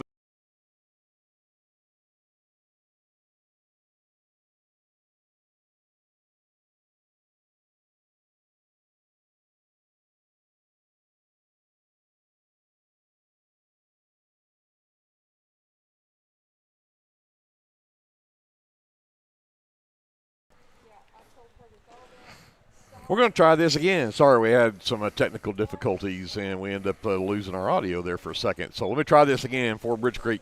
Jacob Ojeda finishes the game with 17 to lead the way. 16 from Bryce Benson, and 12 from Jaden Palmer. In the ball game, those were the 3 in double figures for Bridge Creek. 9 from Dax Glenn, 3 from Walker Hill, who fouled out with just over 2 minutes to go in the ball game, and then 2 apiece from and that 2, I had it for Caden Morrow. I think that's not his 2. 2 from Grayson Robertson and 2 from Gabe Coleman. Rounds out the scoring for Bridge Creek, who was 15 of 21 from the free throw line. For the Lindsay Leopards, Brody Ramming was a man on a mission tonight. 23 points, 15 rebounds tonight for Brody to lead the way for the Leopards. Bryson Watts had 14 points, 4 boards tonight as well. He had a couple of threes in the ball game. 4 points from Manny Aguero, 5 from Creed Taylor. He had a three-pointer there in that fourth quarter. 3 points also from Bryce Cater. His came early in the ball game for his three-point basket. And then that rounds out the scoring for the Leopards, who were 10 of 17 from the free throw line. Leopards are plus 10 on the glass at 33-23 as they out-rebound Bridge Creek, but 16 turnovers tonight from the Leopards and 9 from Bridge Creek. And that's where you kind of start to spell the disaster for the Leopards. We'll go over and talk to Glenn about the shooting. Yeah, for Bridge Creek, they were 12 for 26 from 2-point range for 46%. They were 8 for 25 from 3-point range. They were 8 for 16 the first half, and they were 0 for 9 the second half. But they finished 8 for 25 from 3-point range for 32%. So a total of 20 for 51 from the field for 39%. For Lindsay, 15 for 32 from 2-point range, 4 for 28. Oh, that's 47% from 2-point range for Lindsay. 4 for 28 from 3-point range. Just couldn't get anything to fall. 2 for 9 the first half, 2 for 19 the second half. For 14% from 3-point range, for a total of 19 for 60 or 32% from the floor. So not a good shooting night from 3-point range. Couldn't keep them from making threes the first half, and then couldn't keep them out of the paint the second half. And so good effort against a really quality senior-laden team, but just too many mistakes there and not good enough shooting there in the second half spelled our doom. Yep, I think, again, the Leopards, though, you look at how good this team is and what's expected of them is, again, they're ranked in the top 15 in Class 4A. You get a pretty good litmus test, I think, of where this team is, and I'm very proud of where the Leopards are at right now. So, again, you take one on the chin, the Leopards will drop to 8-6 on the season. Bridge Creek goes to 11-3, but again, the Leopards will travel to Bridge Creek on Thursday for the Bobcat Classic, and they'll take on OKC Storm at 11:30. The Leopardettes will be against the Chickasha girls at 10 o'clock on Thursday there in Bridge Creek. So make sure you keep up with that, and of course we'll see if we can't hopefully get things together where we can carry the games for you on Friday. Should that get us to there, we'll check out on that later in the week. So with that, again, the Leopardettes came up with a 40-point win over Bridge Creek earlier to improve to 8-6 on the season as well, and got 17 points from Eris Day, 5 threes tonight from Valenciano. 16 from Leslie Wilmot. She had a 3 as well. 14 from Maddie McGowan for the 3 players in double figures for the Leopardettes. But, again, a big win for them. And they'll be, again, against Chickasha on Thursday. Glenn, great job. You too. Stay warm. Yeah, you too. So, for all of our listeners out there, make sure you stay warm and be careful out there. These cool temperatures. Hopefully things will turn around here before long. We'll get back above freezing at some point. With that, a big thank you to JD, to Andrew, ESPN Lion, to Kevin, and Jason Wallenberg for getting us going tonight. Yeah, we had the A-team there. We did. Had top Brianna's the A-team. Yeah. He's the backup. He's the backup, exactly. Yeah. So, for everybody at KBLP, my name is Greg Peary. We'll say goodnight from Leopard Arena. We'll see you, hopefully, in Bridge Creek on Friday if it works out. Until we see you then, remember, whatever you do, always be a good sport. First National Bank of Lindsay is proud to be a sponsor of tonight's broadcast.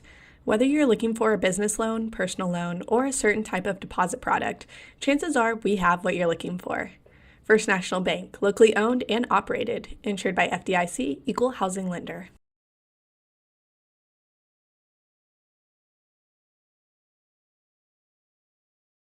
Hi, I'm Jess Thornburg with Homestead & Co. Realty. I'm a local realtor that lives locally. I live here and I work here. Growing up in rural Oklahoma, I was taught the value of doing the right thing.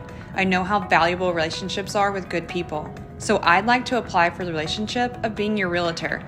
I'm not a high-pressure salesperson from the city, so call me at 405-471-9855 when you're thinking real estate.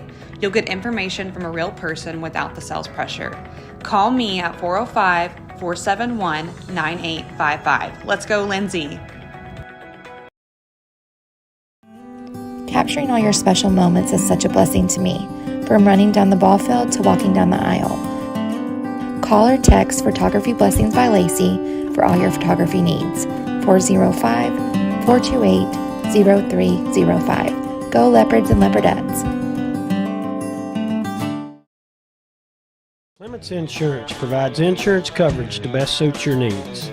We offer auto, home, farm, life, and business policies. Come by 109 West Chickasaw or call 405-756-2253. Clements Insurance is carrying on the tradition to satisfy you. So come see me, Keith, or Beth. Go Lindsay.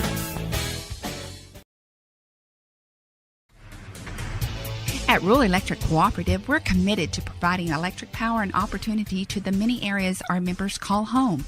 That includes supporting youth programs that teach life skills and build character. With REC, you're more than a customer, you're a member owner. And that's why we're always working hard to provide you with the most dependable electric power possible. As a Touchstone Energy cooperative, REC is dedicated to providing the best service possible and supporting the communities in our service area. The Shopper News Note isn't just another paper. The Shopper News Note is a weekly publication that arrives in your mailbox every Wednesday for free. The Shopper offers free shopper